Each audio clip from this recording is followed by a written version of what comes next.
Jon Snow had never quite grown accustomed to the hush of dawn. Even after his many nights on the wall and his long rides through the haunted gloom beyond it, he found something quietly disconcerting about the moment the sky turned the softest shade of gray. It made the world feel fresh, yet each time a question burrowed in him: what new trials would this day bring? When he opened his eyes, the memories that rushed to him felt heavier than the layer of furs over his chest. He lay beneath a ramshackle shelter of lashed pine boughs and dingy canvas, with Ghost curled at his side. The pine floor of the shelter pressed into his back, and he tasted cold metal on his tongue, remnants of the dream that haunted him. No matter how many times he pushed the dream away, it clung to his waking mind. In it, the faces of lost friends and betrayed vows swirled, and in the silent spaces of that swirling darkness he could almost hear the war horn that had never truly sounded for him, the clarion call that demanded duty, demanded sacrifice. He was awake now, but the sense of standing on a precipice, of being called to do something else, remained. He eased himself out from under the furs, careful not to startle Ghost, whose ears perked up anyway. The dire wolf was ever watchful, its red eyes glowing in the early light. Jon ran a gloved hand through Ghost's thick white fur, marveling at how his companion had stayed with him through everything: Night's Watch, oaths, battles with the dead, betrayal and rebirth, love and loss. There was no question in Ghost's mind about loyalty or belonging. He was simply there, a silent partner to whatever fate Jon stumbled toward. Emerging from the makeshift tent, Jon felt the biting wind scour his face. The camp of the free folk spread before him, a sprawl of hides, fur tents, half-burnt fires, and scavenged wagons. Smoke coiled lazily into the air, tinted pale blue by the new day's light. The sense of uneasy truce radiated from every corner. Even those who had followed Tormund Giantsbane south of the wall to settle in the Gift still felt the precariousness of their position. They were in the north now, no longer quite part of the Seven Kingdoms, but not free of their reach either. Jon carried the weight of that compromise every hour of every day. He heard the crack of hoarfrost underfoot as he made his way past the remains of the night's fires, nodding greetings to the free folk who were waking to greet the meager warmth of the coming sun. Some looked at him with open curiosity, others with guarded respect. Others still, especially the older warriors, looked on him with something that might have been pride. Jon had proven himself in their eyes more than once. He had treated them as equals, and bled for them. But the losses on both sides still stung, wounds that might never fully heal. He felt them as keenly as any brother or any free man. He found Tormund outside his own shelter, a bigger affair patched together with canvas and patched fur, sporting a large pole in the center from which hung a battered flag bearing the sigil of House Stark. Though the edges had been torn and restitched multiple times, the dire wolf was recognizable. Tormund was gnawing on a chunk of salted meat for breakfast, and he lifted it in greeting when he saw Jon approach. "Did you sleep?" Tormund asked, voice muffled by the meat in his mouth. Jon managed a half-smile. "As well as one can in this cold." Tormund guffawed, spitting out some meat in the process. "This cold is summer to my people. But you've gone soft, bastard." Jon could not help but chuckle. "There was a time you called me Crow." "And now I call you brother," Tormund said, sobering slightly, though the amusement lingered in his bright blue eyes. "We've come a long way. And if there's more of that journey to walk, well, I'll walk it. But I heard you stir in the night. You were dreaming again." "Everyone dreams," Jon replied, though he knew Tormund could guess the content of his nightmares. The images of the dead, marching relentlessly beyond the realm of living men, might plague them all in one way or another for years to come. The memory of the Night King's cold gaze would never fully disappear from his mind. "The dead still haunt me." "They haunt us all," Tormund said quietly, "but that's not all that haunts you, is it?" Jon only shrugged. He had carried the burden of leadership for so long, and while he had tried to relinquish it, the people around him kept holding it out for him to take again. In the north, he had been king in the north for a short time, then he had bent the knee to Daenerys Targaryen, and then everything had turned and twisted until the Iron Throne was no longer a piece on the board.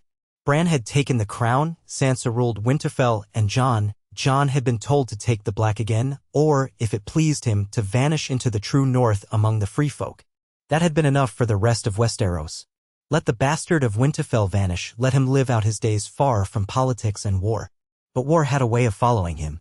He did not believe in fate, not as Maester Luwin might have taught it. But he had to accept that something beyond his understanding wove a net around him, pulling him into the center of each conflict. There was no real peace in him, not yet.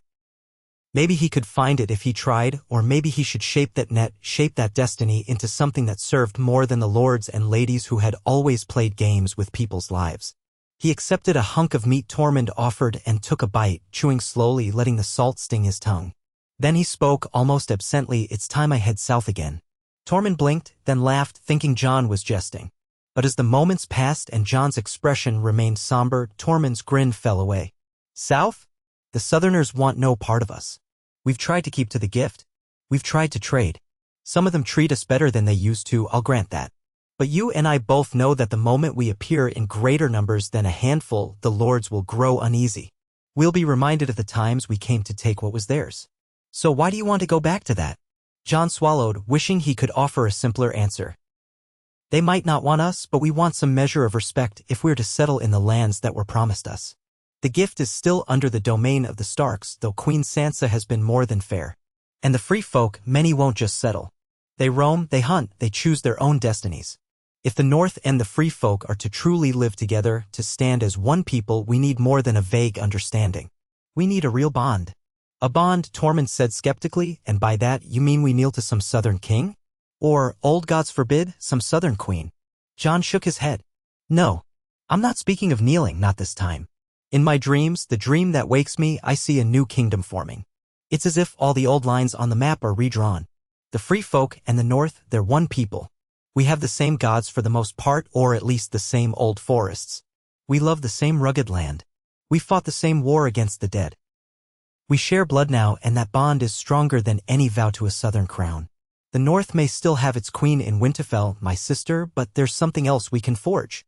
An alliance beyond the land, beyond the old hatreds, something that might keep us all safe." Tormund chewed thoughtfully on a bit of gristle. "Sounds like something that might take more than a conversation over salt beef. Who do you mean to talk to about this?" "First, my sister," Jon replied, feeling the weight of that decision settle over him. "Sansa is queen in the North, and to do this properly, I need her blessing. If we're to unify the North and the free folk into something new, something that can stand on its own, she'll need to understand the necessity. And I'm no longer foolish enough to believe any man or woman can rule without good counsel. She has a sharp mind, sharper than mine when it comes to politics. But there are others too. The lords of the North, those who would consider the free folk intruders no matter what the crown says. They need to be persuaded, or at least convinced not to sharpen their swords at the first sight of a free man or woman riding across their fields."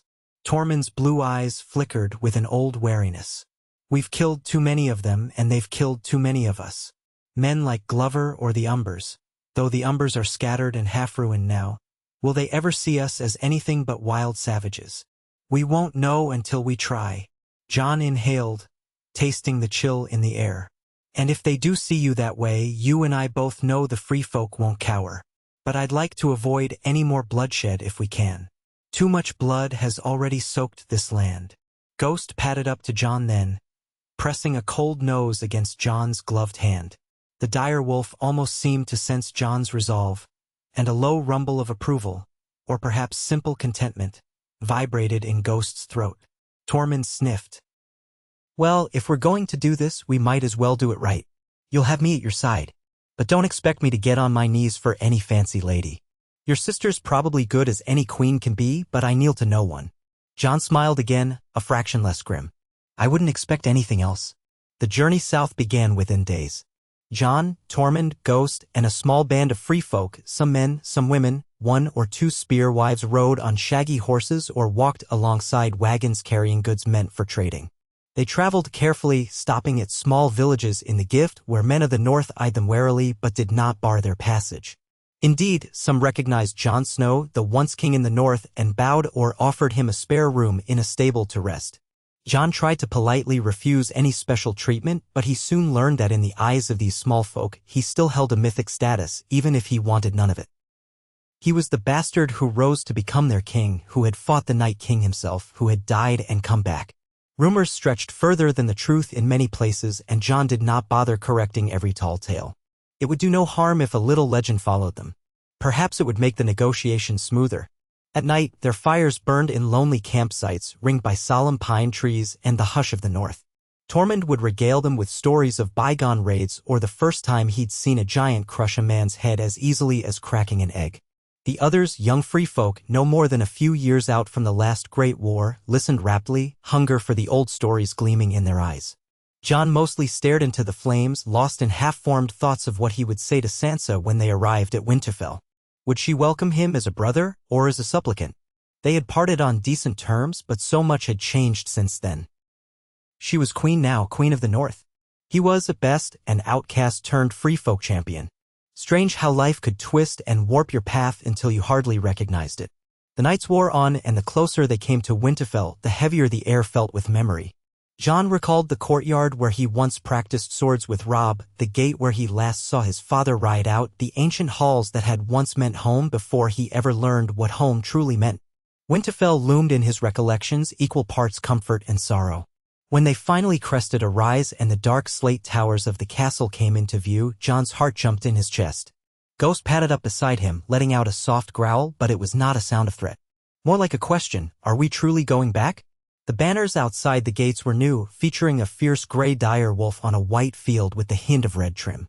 Guards patrolled the walls in more disciplined fashion than Jon recalled. Perhaps Sansa had reorganized the defense, or perhaps the North had simply grown more guarded after the wars. At the sight of the Free Folk party, a horn sounded from the ramparts. The gates, however, did not remain closed. They swung open and a detachment of guards emerged, leading them in a structured approach. They recognized Jon, and though their faces were cautious, they did not bar his way. Indeed, he could see a flicker of curiosity and respect in their eyes, for the tales of Jon Snow were known in every corner of the North. Within the courtyard, stable hands rushed to take their horses. A handful of northerners gawked at the free folk, some with undisguised apprehension, others with nervous curiosity. Tormund and the others held their heads high, though they let the stables take their mounts. The trek had been long, and the horses needed rest. Jon felt the old stones of Winterfell underfoot, heard the rush of the hot springs that warmed the castle from below. He had never expected to stand here again, not with the weight of a new idea on his shoulders. His breath caught when he saw a familiar figure descending the steps from the great hall. Sansa Stark, no, Sansa, queen in the North, wore a cloak of thick gray fur over a deep blue dress, embroidered with subtle patterns of dire wolves. Her red hair caught the sunlight, seeming like living flame. She did not smile, not at first. Her eyes passed over the free folk as she approached, assessing them with her practiced air of discernment. When her gaze found Jon, her features softened. She nodded, then reached out and placed a hand on his arm, the smallest gesture of warmth. "Jon," she said, voice low, "you have returned." Jon dipped his head. "I told you once that I'd always be your brother. I hope it still holds true." She looked at him for a moment that felt as long as a turning season. Then she drew him into a brief, tight embrace, her cloak enveloping him in its warmth. The courtyard was silent save for the soft shuffle of guards shifting their stances, uncertain whether this demanded ceremony or some other courtesy. When Sansa released Jon, she glanced at Tormund and the rest. Her expression turned formal, though not unkind. "Tormund Giantsbane, it's been a while. Tormund paused, obviously resisting the urge to call her Your Grace. He cleared his throat. "Good to see you." Sansa inclined her head. "I understand you and your people have faced a harsh few winters, even if we call them mild. The gift remains open to you, but I suspect you're here for more than courtesy." Jon exhaled. This was the opening he needed. "We need to speak, you and I, and the northern lords too, if possible." Sansa studied him again, her blue eyes calculating. She nodded once more. "We'll have a feast tonight for your arrival. In the morning we can gather. There's much to discuss, I think, about the shape of the North and the presence of the free folk. But come, you've traveled far. You should rest and your friends should find warmth and food." Jon glanced back at Tormund, who gave him a quick grin. They would take the hospitality, but a feast always carried the weight of politics. Yet he supposed there was no avoiding it. That night, in the great hall of Winterfell, long tables were laden with roasted venison, stewed vegetables, fresh loaves of bread, and bowls of thick gravy. There was ale and wine enough for all, though the free folk seemed more comfortable drinking sour goat's milk and mead. Tormund made a point of sampling everything. The hall was lit with torches and chandeliers, and though it was not as grand a feast as one might see in King's Landing, it spoke to the North's hearty abundance. At the high table, Sansa sat in the central chair, a small crown of silver woven in a dire wolf motif resting on her brow. Jon was seated at her left, Tormund a few chairs down. Lords Manderly, Serwyn, and several lesser vassals flanked the rest. Some seats were noticeably vacant. House Glover had not fully reconciled with Winterfell after the wars, and their holdings had been decimated. The Umbers were all but extinct. The Karstarks were present, represented by young Alice Karstark, who nodded politely at Jon when she caught his eye. Despite the hospitality, attention underlined the gathering. Many in the hall, especially the older knights and men-at-arms, watched the free folk with suspicion. Even Sansa, who tried to maintain a gracious facade, occasionally showed a flicker of unease. The memory of the wildling raids and the battles at the wall had not vanished like morning mist. Jon could sense the old grudges hanging in the air, invisible but potent. Every time Tormund laughed too loudly or a spearwife clanked her mug on the table, eyes darted their way. Jon had to tamp down a surge of protectiveness. He reminded himself that there had been a time he too had feared these people, back when he was simply a Stark bastard on the wall. But trust was built slowly, over shared stories and alliances in war. Maybe it could be done again. He tried to focus on simpler courtesies, exchanging pleasantries with Lord Manderley about the state of White Harbor, hearing from Alice Karstark about her attempts to rebuild her holdfast. The entire time, he felt Sansa's gaze flicking over him. When the meal was mostly finished, the plates cleared and people were nursing their cups of ale or wine, Sansa stood. The hall went silent, all eyes upon her. She lifted her chin in that regal way she had learned, partly from Cersei Lannister's example of queenly bearing, partly from her own hard-won experiences. "My lords, my ladies, and honored guests from beyond the wall," she began, voice carrying with practiced strength. "We welcome Jon Snow and those who travel with him. The North remembers his service as king in the North, and we remember too the sacrifices made by the free folk when the dead came for us all. Now we ask that you extend that memory and that courtesy as we discuss what shape the North shall take in these changing times." A few murmurs fluttered through the hall, but no open dissent. Sansa turned to Jon, gesturing for him to stand. Jon felt his pulse quicken. This was the moment, or the first step of it anyway. Rising, he tried to let the hall's heat dispel the chill in his bones. "I come to you," he said, voice steady but not loud, not as a commander or a king, but as a man who loves the North. "I was born a bastard in this castle, raised among Starks, though not one by name, served the Night's Watch, and in time I came to know the free folk beyond the wall. I tell you truthfully, these men and women we call wildlings are not so different from us. They fight for family. They mourn their dead. They love their children, and they cling to their hard land with fierce pride. Many of us who bled together on the battlefield against the Night King saw that we are one people in all that truly matters. Now we stand on the brink of a new era. The North is free from the rule of the Iron Throne. Queen Sansa Stark rules here in Winterfell, but beyond these walls, the land is vast, scarred by war, and in need of healing. I believe we can heal it together, Northerners and free folk, as allies bound by more than a common border. Bound by choice." He paused, scanning the crowd. Lord Manderley leaned forward, hands folded on his ample belly. A few older lords wore unreadable expressions. A handful of the free folk listened, eyes bright, while Tormund grinned encouragingly. Jon pressed on. "I'm not speaking of all the free folk settling into your fields or taking your keeps. Many among them prefer to roam, to live off the land as they always have. Yet that does not mean there cannot be a unity of purpose.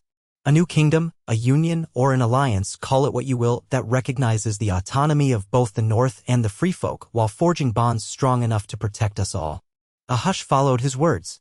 Jon swallowed, bracing himself for the inevitable questions or outright objections. Lord Serwyn spoke first, face drawn. "We remember the raids. We remember how our fathers and grandfathers lost crops, livestock, and sometimes their lives to these so-called free folk. Will you deny that happened?" "No," Jon replied evenly. "It happened and more besides. The free folk remember the cruelties of northern lords, the betrayals, the times when rangers from the Night's Watch hunted them like animals. There's blame on both sides. But ask yourself, did we not put aside that blame when the army of the dead marched upon us? Did we not stand side by side at the Battle of Winterfell? Were our swords and spears not as one?" Another murmur ran through the hall. Tormund rose to his feet, scratching at his beard. "We did fight beside you, and we lost many of our own. We have no wish to conquer or raid the North, not anymore. We just want to live free, not under anyone's heel." Jon Snow here thinks we can find a way to stand together without forcing you to bend the knee to us or forcing us to bend the knee to you. Seems like a fair idea to me. I'd rather drink with you than kill you. A faint ripple of uneasy laughter circled the hall. Sansa raised a hand, quelling it. Tomorrow, we gather in the council chamber to speak on this in greater detail. For tonight, let us rest and remember that each person here is our guest or our host. The North remembers its debts and its alliances. We shall see if we can forge something new. With that, the feast ended on a note of hesitant calm, and the lords and ladies retired. Jon walked the dark corridors of Winterfell, Ghost at his side, remembering every twist and turn in the half-lit castle. The old stone walls murmured secrets of childhood days, of a father who taught him honor, of siblings who had long since scattered or died, only for some to return changed beyond recognition. When he finally reached his old chambers, prepared for him by Sansa's command, he paused at the door. The memories of sleeping here, a boy overshadowed by his true-born siblings, flooded him. He exhaled and stepped inside. It was the same room, but also different. The bed was larger, the furniture replaced or repaired. A new window had been added, letting in more light than he recalled. He set his sword, still the Valyrian steel long claw, against a table. Ghost settled near the hearth where a fresh fire crackled. Jon let himself stare into the flames for a long time. He wondered if his father's spirit might linger in these stones, or if all that was left were illusions conjured by the mind. He wondered if, by reaching for this bold new union, he was defying the natural order or forging a better path. In the quiet, the only certainty was that tomorrow's council would be just the start of a longer trial. The North was stubborn, the free folk doubly so, and bridging centuries of bloodshed and distrust would require more than a speech. When dawn came, pale sunlight filtering through the new window, Jon rose and dressed in simple black breeches and a dark tunic, belting Longclaw at his side. He made his way to the council chamber, where Sansa and the northern lords would convene. Tormund came along, though the rest of the free folk waited in the courtyard or the great hall. The narrow corridor leading to the council chamber felt as though it shrank around them, pressing close like a ghost of old feuds. Tormund's steps were heavy. Clearly, he was less than comfortable in the enclosed spaces of castles. Yet he said nothing, his big hand resting on the hilt of his sword, more from habit than threat. Inside, the chamber was warm from a crackling fire. A long wooden table filled the center, surrounded by chairs carved with the dire wolf sigil. Sansa sat at the head, her posture regal but her face drawn in concentration. Lord Manderley, Lord Serwyn, Lady Alice Karstark, a few minor lords and advisors, and Maester Wolkan all gathered, murmuring quietly among themselves. Jon and Tormund took seats near Sansa, though Tormund fidgeted. Once the door was shut, Sansa inclined her head. "Let us begin," she said simply. Maester Wolkan cleared his throat. "We have heard of Jon Snow's proposal. A union or alliance that formally recognizes the free folk as part of the North but not subject to the same feudal obligations as the houses. This would be unprecedented, Your Grace. How shall we structure such a thing?" Sansa folded her hands on the table. "That is the question. If we grant the free folk the right to settle or roam across the North's lands without homage or taxation, will the northern lords agree? The realm relies on the harvest of each region, on taxes for Winterfell's upkeep, on men at arms for defense. It is not so simple to simply say, 'We are one people,' and expect all to thrive." Lord Serwyn nodded. "Yes, and what of justice? If a free folk clan steals livestock from a farm or slays a northern man, whose law do we follow? Or if a northern man cheats a free folk family in trade, what recourse do they have? We would need a code, a set of rules both sides respect." Tormund let out a grunt. "We don't bow to your laws. We have our own ways. Blood price if a man kills another unjustly, compensation or a good old-fashioned duel if there's a dispute. But if that's not good enough for you, then maybe we can talk it through. I'm not saying we won't compromise, but we're not going to start wearing fancy surcoats and calling each other my lord." A faint smirk touched Sansa's lips. "No one expects that, Tormund Giantsbane. But if we're to share the land, we do need some shared system. As queen, it is my duty to protect all who live under my rule. That should include the free folk, if they consent to it." Jon leaned in, placing his palms flat on the table. "Consent is the key. This can't be forced. Perhaps we create a council, representatives from the free folk, representatives from the northern lords.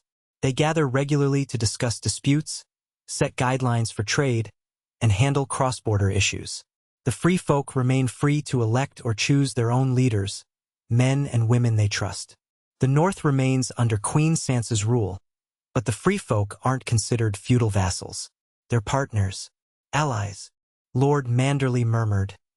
Such a council would be new, but White Harbor has some experience with councils, as we are a port city and deal with merchants from across the narrow sea. We have guild councils, though they ultimately answer to the ruler of White Harbor. Still, if the free folk are to remain outside the feudal structure, a council might be the only way to maintain order. Serwyn pursed his lips. And what about taxes?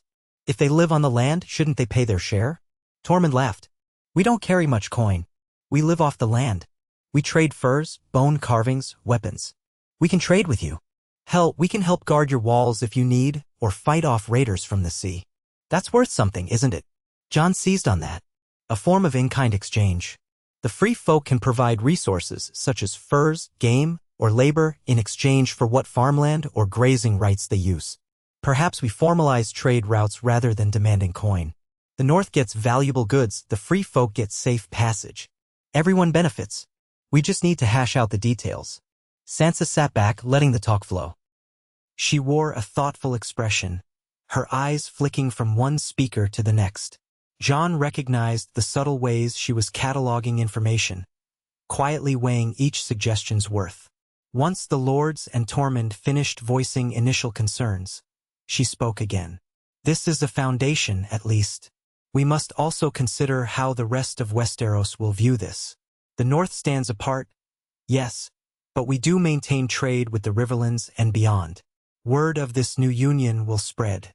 Some will see it as a sign of northern weakness, or an invitation to meddle. Are we prepared for that? Jon answered. We may show them this is no weakness. The free folk are fierce warriors, and the North is strong in its unity. Together, we can deter any southern interference. King Bran has recognized the North's independence. So long as we do not threaten the stability of the Six Kingdoms, I doubt there will be open conflict. And if there is, we stand as one. At that, Sansa's gaze lingered on Jon, and a hint of a smile touched her lips. You speak with conviction, Jon. Perhaps you're right. The first step, then, is to draw up a document outlining these points, the creation of a joint council, the guidelines for trade, and the principle that the free folk will not be forced into feudal obligations. We can debate details, but let us start with a draft. Maester Wolkan, will you begin? Maester Wolkan bowed his head. Yes, your grace. I shall record these discussions and produce a preliminary charter for everyone's review. The morning wore on into afternoon, the conversation ranging over countless details, the settlement of disputes, the question of cross-marriages. Tormund seemed amused by the notion that a northern lady might wed a free folk man, but Lord Serwyn looked pale at the thought. The role of the Night's Watch, what remained of it?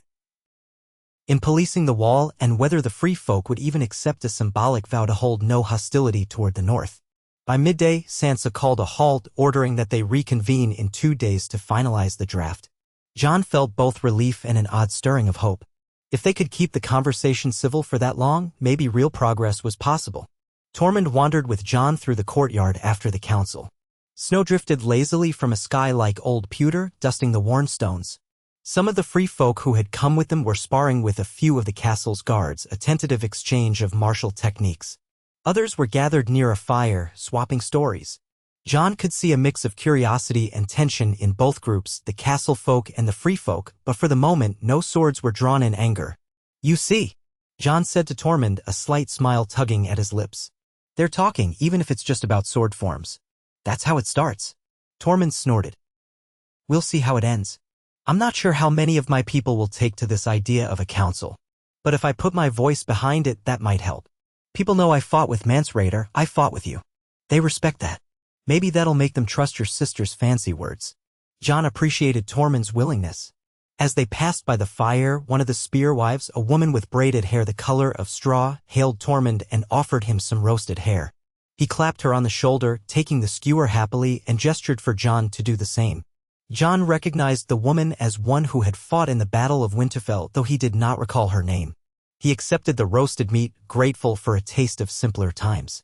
The woman said nothing, merely squinted at him with a half-smile as if to say she remembered him too. Over the next 2 days, negotiations continued.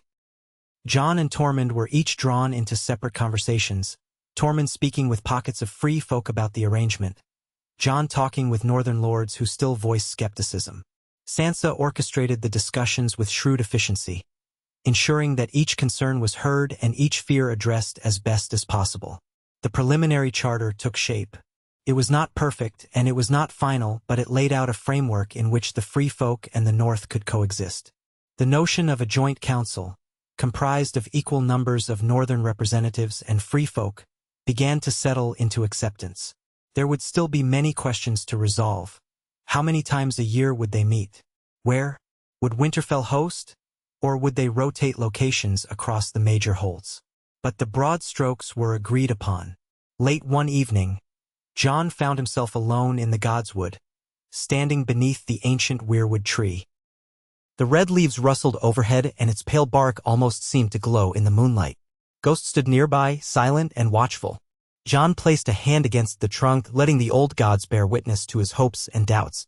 He remembered countless prayers whispered here as a boy, looking for a sense of belonging. Now, in a way, he was forging a belonging not just for himself, but for all the outsiders, all the misunderstood souls who had lived beyond the wall. He wondered if his father would be proud or if Ned Stark would think this too bold, too risky. His thoughts were broken by the sound of footsteps on the snow. He turned to find Sansa approaching, her cloak wrapped tight around her, the moonlight painting her hair silver and red at once. She paused beside him, looking up at the face of the weirwood, its carved eyes seeming to watch them with eternal vigilance. "Jon," she said softly, "I sometimes wonder if our father can see us now." Jon nodded, turning back to the tree. "I think he does, in whatever way the old gods allow." She sighed, arms folding across her chest. "You're doing something incredible here. Uniting two peoples who have hated each other for generations is no simple feat. I hope it works." "I truly do." He studied her face, seeing the lines of worry, the maturity that had hardened her features. "You think it might fail?" She pursed her lips, glancing at him. "I think it's an uphill climb. The northern lords put on a brave face in the council chambers, but many are still uneasy. And the free folk, some might welcome this alliance, but others might resent any perceived submission to a southern-based system, even if the system is in the north. You know how stubborn they can be." Jon breathed out, watching the mist of his breath fade. "Yes, I know. But if we never try, we'll remain locked in the same cycles of hatred and fear. The next time a threat comes, we might not stand together. We might all perish because of old grudges. If we can truly unite, we'll be stronger than the sum of our parts." Sansa's gaze softened. She reached out, took his hand. "I believe in you, Jon. Always have, in my own way, even when I was too proud or too blind to see it. Let me help you. Our father taught us to protect our people, and if these free folk are to become our people as well, I will do all I can. We'll face the lords who protest, we'll handle the outrage from those who've lost kin in the past. Step by step, we'll persuade them. That's how politics works, incremental acceptance, forging alliances. We'll have to host feasts, show them the free folk can be trusted, prove that trade will enrich both sides. It may take years, but we'll do it." Jon felt relief wash over him. He gave her a slight smile. "I'm not much for feasts, but if you think it'll help, then I'll endure whatever is necessary." She smiled in return, a small thing, but warm. "We'll endure it together. That's what family is for." He nodded, turning back to the weirwood. A sense of quiet resolve settled in him. Though the road ahead was uncertain, there was a path, and he was not walking it alone. The old gods bore silent witness, and under that watchful gaze, brother and sister, bastard and queen, shared a moment of hope. On the appointed day for signing the preliminary charter, the great hall was abuzz with anticipation. Tables had been cleared, and a long wooden desk was set at the front. A white parchment, trimmed with a simple design of dire wolves and runes representing the free folk, lay ready. Maester Wolkin stood by with quill and ink, waiting for the signatories. Tormund, dressed in what passed for his finery, clean furs and a slightly less ragged cloak, shifted on his feet, looking both pleased and uncomfortable.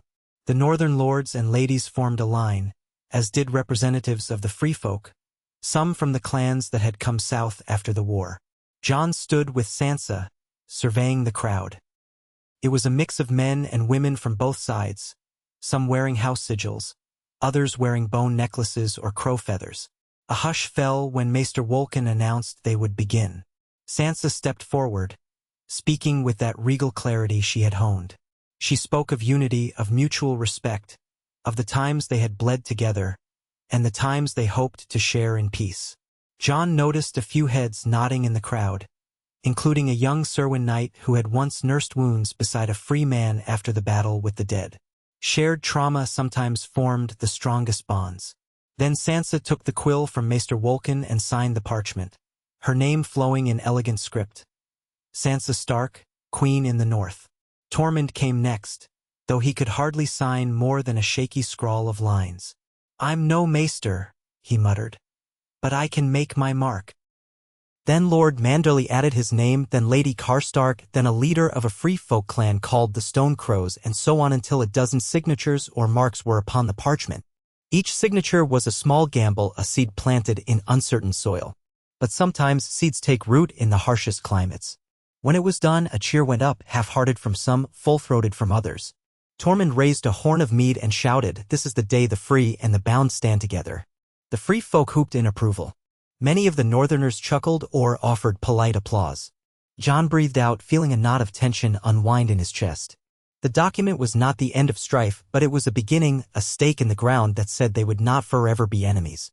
They feasted that night, though on a smaller scale than before, to celebrate the signing. Jon roamed the hall, listening to snatches of conversation. He heard a northern soldier asking a free man about giant lore, while in another corner, a spearwife teased a shy Serwyn guardsman about his neat hair.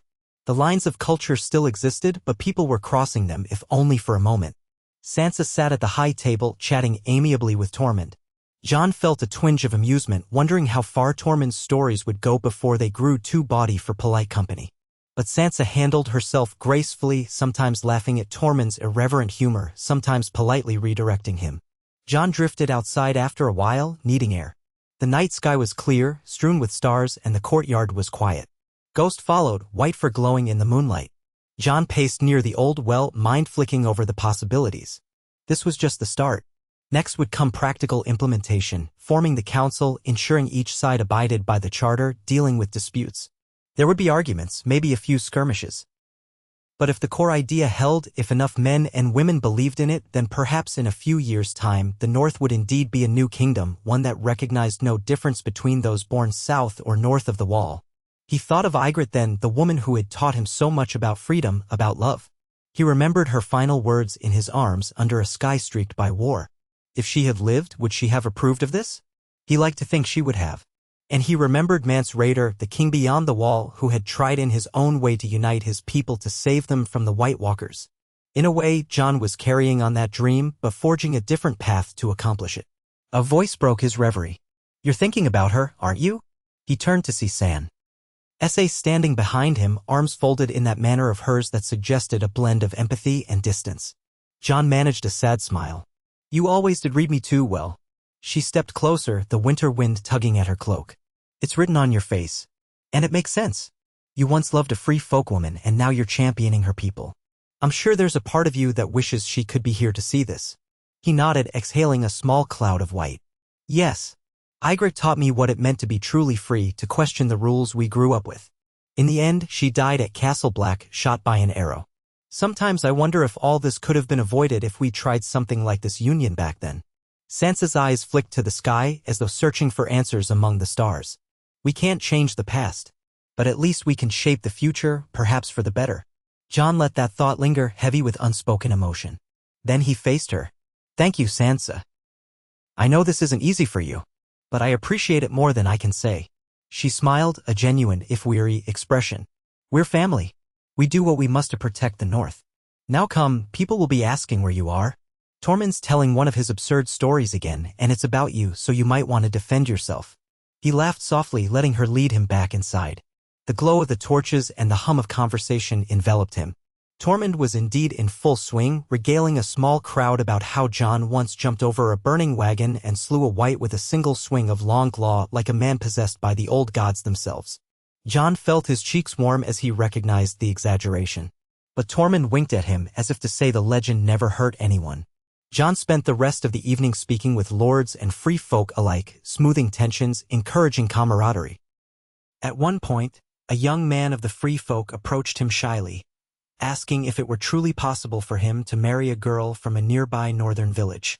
Jon told him that if the families agreed, and the council recognized it, there was no reason it couldn't happen.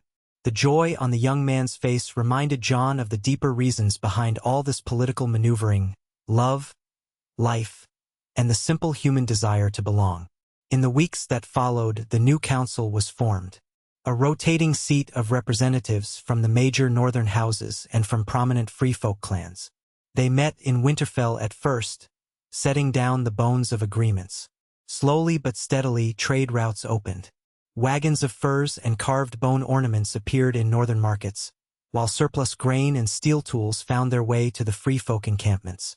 Some among the older generation scoffed or sneered, but the younger folk, those who had grown up hearing tales of the war against the dead, were more willing to try new ways. Jon traveled frequently between Winterfell and the Gift, even venturing north of the Wall with Tormund to speak with clans that had refused to migrate south. The old ways still held strong among them, but some were swayed by the idea of free travel in the north, no longer restricted by the Night's Watch or fear of northern reprisal. The wall itself, still damaged in sections from the war, became less of a barrier and more of a monument to an old era. Fewer rangers patrolled it, focusing on the occasional wild beast or brigand. It felt to Jon as though a page was indeed turning. Not everything was smooth, of course.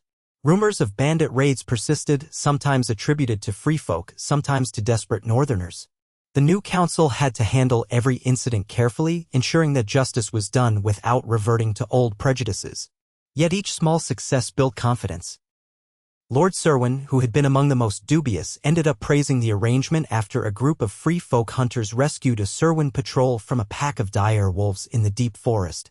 If they hadn't come along, he admitted to Jon, my men would be dead. Perhaps there's something to this alliance after all. As the snows receded that year, revealing the first buds of spring, Sansa announced her intention to host a grand assembly in Winterfell, a gathering of all the major northern lords, the new free folk representatives, and any southern envoys who wished to observe. Jon wondered if King Bran might send a representative, but it appeared the Six Kingdoms were content to leave the north to its own devices. As the day of the assembly approached, Winterfell teemed with life. Merchants, courtiers, soldiers, and small folk gathered in the outer bailey, while inside the castle, final touches were put on the hall and the corridors for the guests. Jon walked those corridors on the day of the assembly wearing a simple but well-tailored black tunic with the stark dire wolf embroidered on one sleeve and a small insignia representing the free folk's chosen symbol, a stylized horn, on the other. He had not asked for that addition, but Sansa insisted. You represent both sides, she told him. Let it be known. He had initially balked, but relented. Sometimes symbols mattered as much as swords. The great hall filled with people. Tormund arrived with a retinue of free folk, including a tall, broad-shouldered woman who claimed descent from a giant, 2 weathered hunters with crow tattoos, and a handful of spear wives. Lord Manderly arrived in fine robes flanked by White Harbor Knights. Lady Karstark wore a new cloak of black and white. Even House Reed sent a representative from the Neck, curious about these developments. Curious eyes fell on Jon, some with respect, some with curiosity, and a few with lingering skepticism. When the assembly began, Sansa addressed them, acknowledging the past and the changes underway.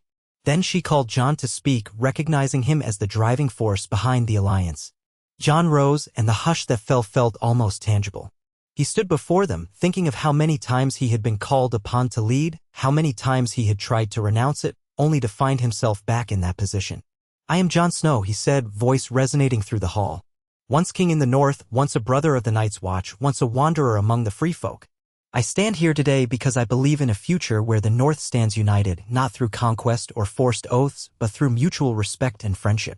We have created a council, a charter, and a vision. In time, perhaps our children will look back and wonder why we ever feared each other. But this is only the beginning. We must keep building trust, day by day, choice by choice, until the idea of a man from House Serwyn or a woman from the free folk working side by side is no stranger than a snowstorm in winter. He glanced to Tormund, who gave him a broad grin, and then to Sansa, who nodded encouragingly. This alliance will face challenges. We will argue. We will fail at times. But if we hold fast to the understanding we forged in the darkest nights of the long winter, we will prevail. Together, we are stronger than we ever were apart. Applause broke out, hesitant at first, then growing as more voices joined. Jon saw Tormund pumping a fist in the air, leading a free folk roar that made a few northern lords jump in their seats. Sansa smiled widely, and a flicker of pride shone in her eyes. Jon bowed his head, stepping back. Over the days of the assembly, various speakers took the floor. Some boasted of successful joint ventures, free hunts that culled dangerous predators, trade caravans that enriched both sides. Others voiced concerns about law and order, about border disputes, or the presence of wargs among the free folk. Each issue was debated, refined, and recorded by Maester Wolkan. In the evenings, feasting and storytelling ensued, forging new bonds over shared laughter and the clink of cups. Jon spent those evenings roaming between tables, bridging gaps with a few words here, a gesture there. He hardly noticed how naturally it came to him now, playing the mediator. On the final day, as the assembly was winding down, Tormund approached Jon with a somber expression. They stood in a corner of the courtyard, the bustle of departing guests swirling around them. "Jon Snow," Tormund said, hand on the hilt of his sword, "I've been thinking. We've come a long way. The council's up and running. The North is freer than ever. The free folk are finding their place. I'm proud of what we've done. But soon I'll be heading north again." Jon felt a pang in his chest. "I figured as much. You're not one for staying in castles." Tormund gave a crooked smile. I want to check on the clans still in the far reaches, see if they want to join in or keep to themselves. I'll keep an eye on the others if they ever rise again. But what about you? Will you stay here, in Winterfell? Or will you ride with us?" Jon looked around at the familiar walls, at the dark gray stone that had shaped his youth. He looked at the bustle of people passing by, men with the Stark sigil, women in free folk leathers, children with the wide eyes of a new generation. "For now, I think I should stay. Sansa needs my help to smooth over any lingering resentment. The North is my home, and there's much work to be done in building these new bridges. But one day I may ride north again. Ghost would like that, I'm sure." At the mention of Ghost, the dire wolf who lay dozing nearby perked his ears and stared at them with crimson eyes. Tormund laughed, a hearty sound that echoed against the castle walls. "He'd be welcome, and you would be too. Don't forget, you've got a home beyond the wall whenever you want it." They clasped hands, and Jon found himself smiling. "Thank you, Tormund. Travel safely. Take what you need from the stores, with Sansa's leave, and send word if any trouble arises."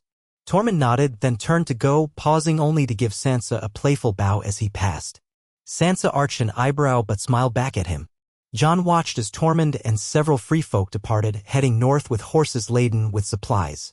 They would likely roam for months or even years, forging their own paths. And that was as it should be. Freedom was precious, and the free folk cherished it above all else.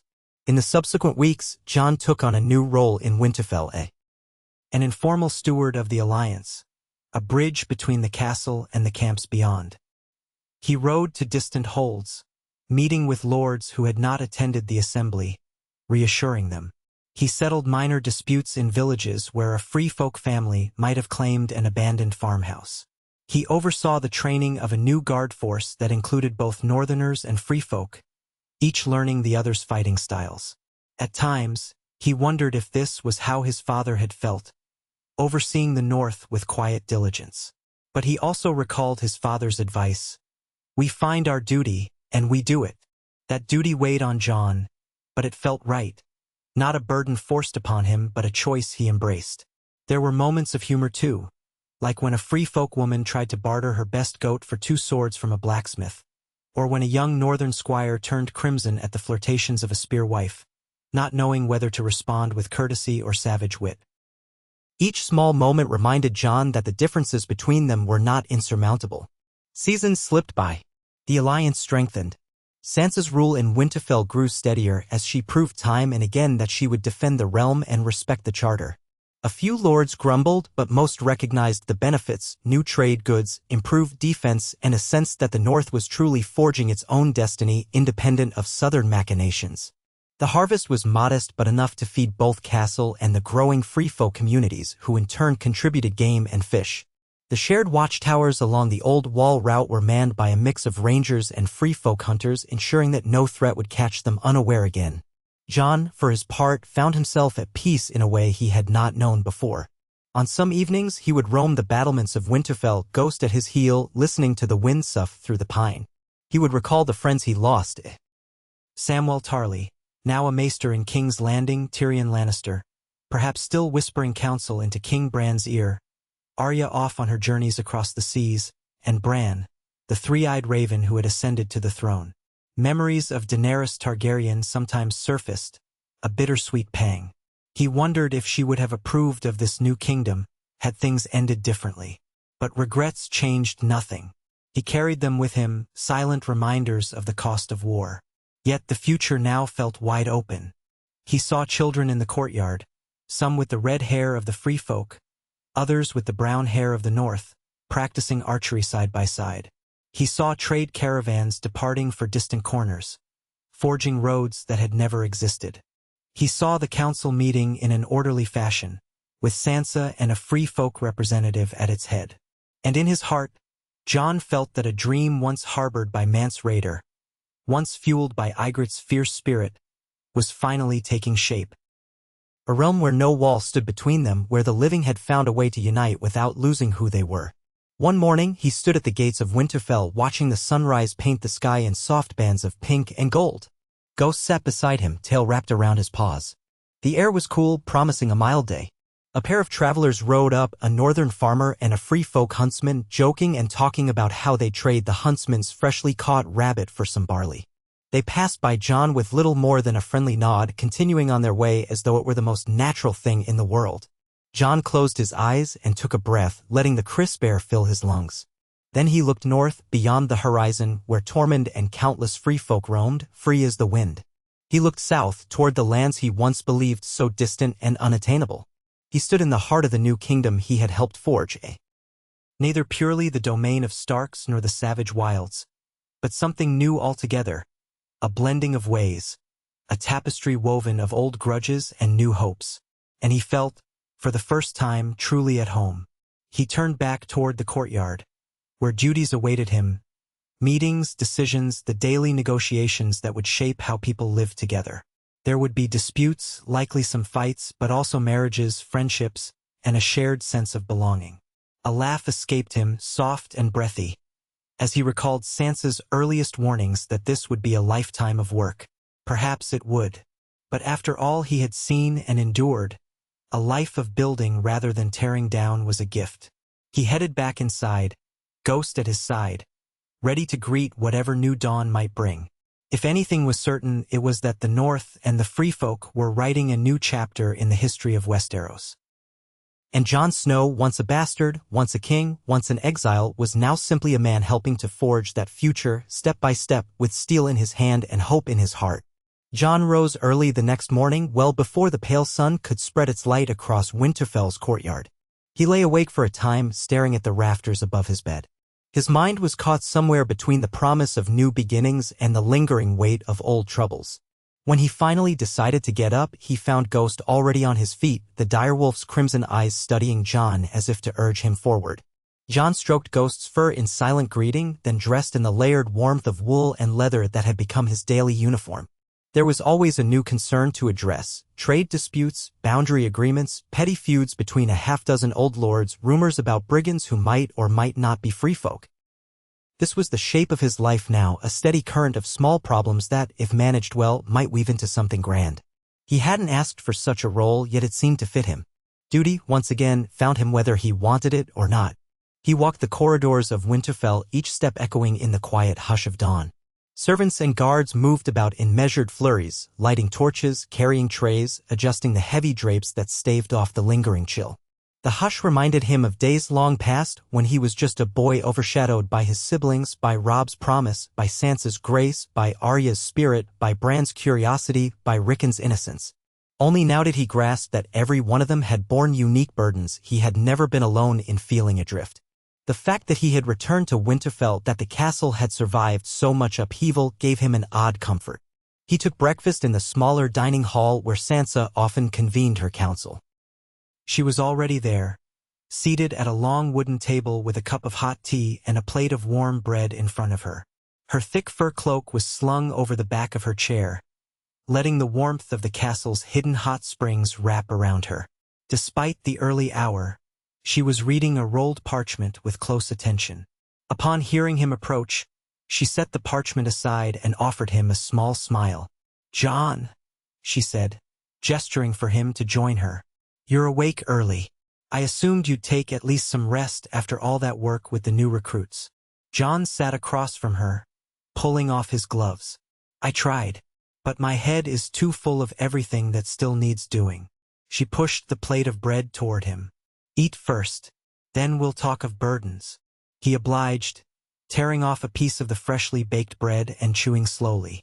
Ghost settled at his feet, content to stretch out on the warmed stone floor. John studied Sansa's expression in the flickering firelight. She looked poised as she so often did now, with her hair braided in an elegant style that crowned her as queen in the north. But he could see faint shadows of weariness under her eyes, tension in the set of her shoulders. This new kingdom, half northern realm and half free folk domain, demanded as much of her as it did of him. She noticed his concern and gently shook her head. I'm just tired, John. There are too many messages and too many petty quarrels. An emissary from Lord Glover's distant cousin arrived last night, claiming that a band of free folk poached on lands near Deepwood Motte. Naturally, the clan in question insists it did nothing of the sort, that they were well within the recognized territory granted them by the council. The messenger says they threatened a Glover retainer with violence. John sighed. Did they? I don't know. That's the problem. She tapped the parchment. What I do know is that the Glover cousin demands justice and is calling for retribution if these men aren't punished. Meanwhile, Tormund's not here, and the clan's representative is further north. We'll need to send someone to investigate. John wiped a crumb from the corner of his mouth. I'll go. We can ride out with a small retinue, gather the facts firsthand, and settle it before it grows into something worse. Sansa exhaled, fiddling with the edge of the parchment. I appreciate it, but does everything need your personal attention? We have men we could dispatch in your stead. Yes, but if they see a random retainer from Winterfell, they might not trust him or her. Better to have me there. I have at least some credibility on both sides. She considered this, then inclined her head. All right, if you think it best. But take enough me. And for your safety. The last thing we need is a misunderstanding spiraling into real bloodshed. He nodded, finishing his bread. I'll gather a small party, maybe a dozen men, half from the north, half from the free folk at Winterfell. Let them see we stand as one force, not two squabbling factions. Sansa smiled faintly. A sensible idea. One day, I hope we won't need such gestures. But for now, this is the state of things. They talked a while longer, exchanging updates on new outposts near the old wall, discussing a plan to enlarge the council's administrative staff. When their conversation ended, John rose and headed off to make preparations for his journey. He found 9 men and 3 women who were willing and available to accompany him, some from House Serwyn, others from House Manderley, and a handful of free folk who had taken up a semi-settled life in the fields near Winterfell. There was one tall woman named Aura who wore her hair in a spiky crest and spoke with a thick accent from beyond the northernmost peaks. She had joined them after hearing rumors that the north was open to her clan, though she had not yet found where she truly belonged. John respected her straightforward manner and thought she'd be an asset on this mission. The others included a bearded man from Serwyn lands named Hal, a younger Manderley squire named Osric, and 2 free folk brothers who insisted on going by their clan names only, Nightwalker and Cloudhand. John didn't question it. Better to focus on forging trust than on sorting out naming traditions. The day was brisk but bright when they rode out or walked, in the case of some of the free folk who preferred to keep their own pace. The land around Winterfell still clung to winter's vestiges despite the official start of spring. Patches of dirty snow lingered and the wind carried a sharp edge. Yet small signs of new life appeared here and there. A bud on a bush, fresh green shoots peeking from the soil, the distant call of birds returning from the south. John felt a cautious optimism. If the land could awaken to growth after so much cold, perhaps the hearts of men could too. They made their way northwest, following well-worn roads that branched off into narrower trails. Village by village, they encountered farmers and traders who gave them curious looks. Some recognized John, bowing their heads or offering a wave. Occasionally, they also acknowledged the free folk among the group, though often with a mixture of wariness and uneasy curiosity. Aura responded to these stares with an aloof shrug, while Nightwalker was more prone to snap. "What are you gaping at?" John had to remind him more than once that they needed to keep the peace. 3 days into their journey, they reached an inn near a place called Tall Pine Crossing. The inn was a humble wooden structure surrounded by farmland. A battered sign out front depicted a pine tree with a shadow nearly as tall as the trunk. The proprietress, a short woman with a rosy face, greeted them warmly enough when Jon introduced himself. The group settled in for the night, renting out 2 large rooms and a smaller one for Jon. After stabling their horses, they gathered in the common room where a low fire crackled, warding off the chill. As they ate bowls of thick stew, they discussed their approach to Deepwood Motte. The Glover stronghold was another 2 or 3 days' ride away. Jon laid out what they knew. Some free folk clan, rumored to be the Ice River clan or a branch thereof, had ventured into the forest near the motte, where they allegedly killed game that the Glover cousin considered his property. Conflict ensued. The details were hazy. Jon wanted to hear all sides before passing judgment.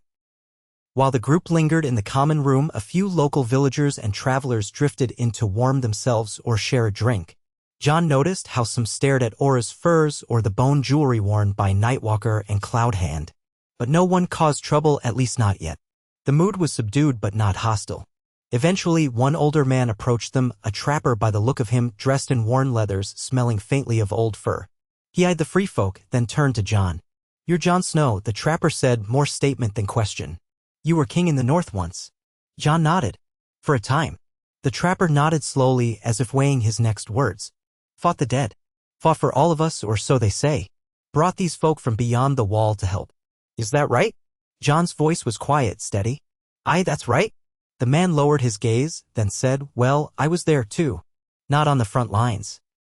But when I saw the whites break through the outer trenches and your allies held that flank, it saved our skins. Me and a handful of men from this area, we owe them. Some might not like that you invited them into the north.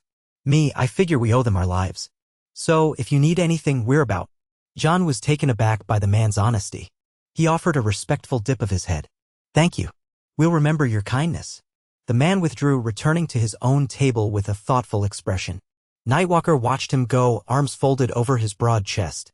"At least some of them remember," he muttered, loud enough for Jon to hear. Jon gave a slow nod. "Many remember. Some still fear.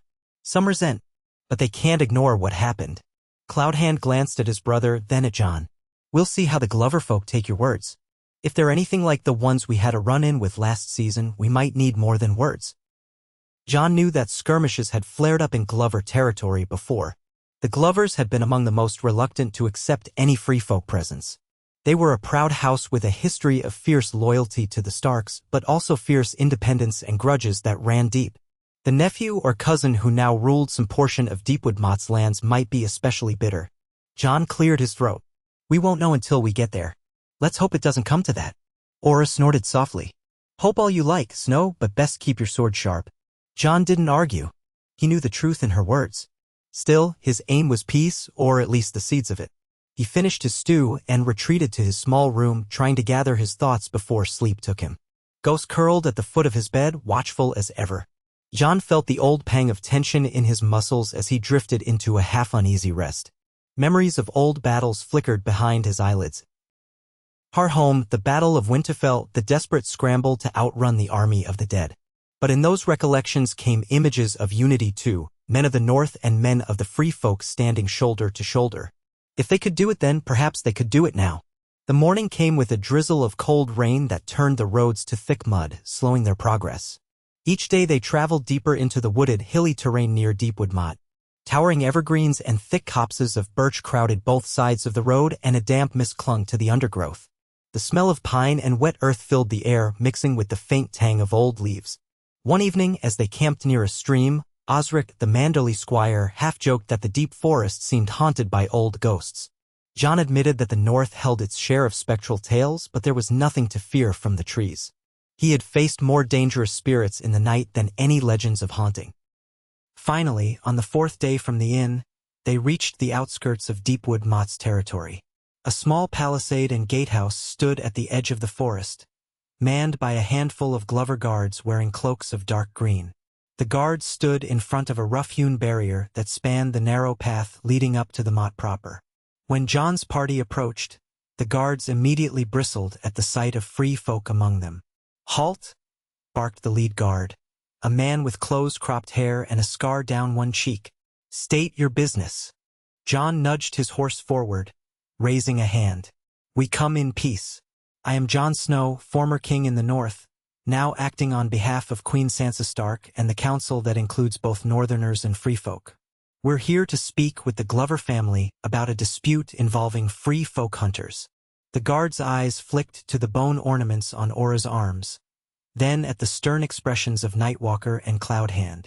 He seemed unconvinced. Never thought I'd see the day. That's the trouble, is it?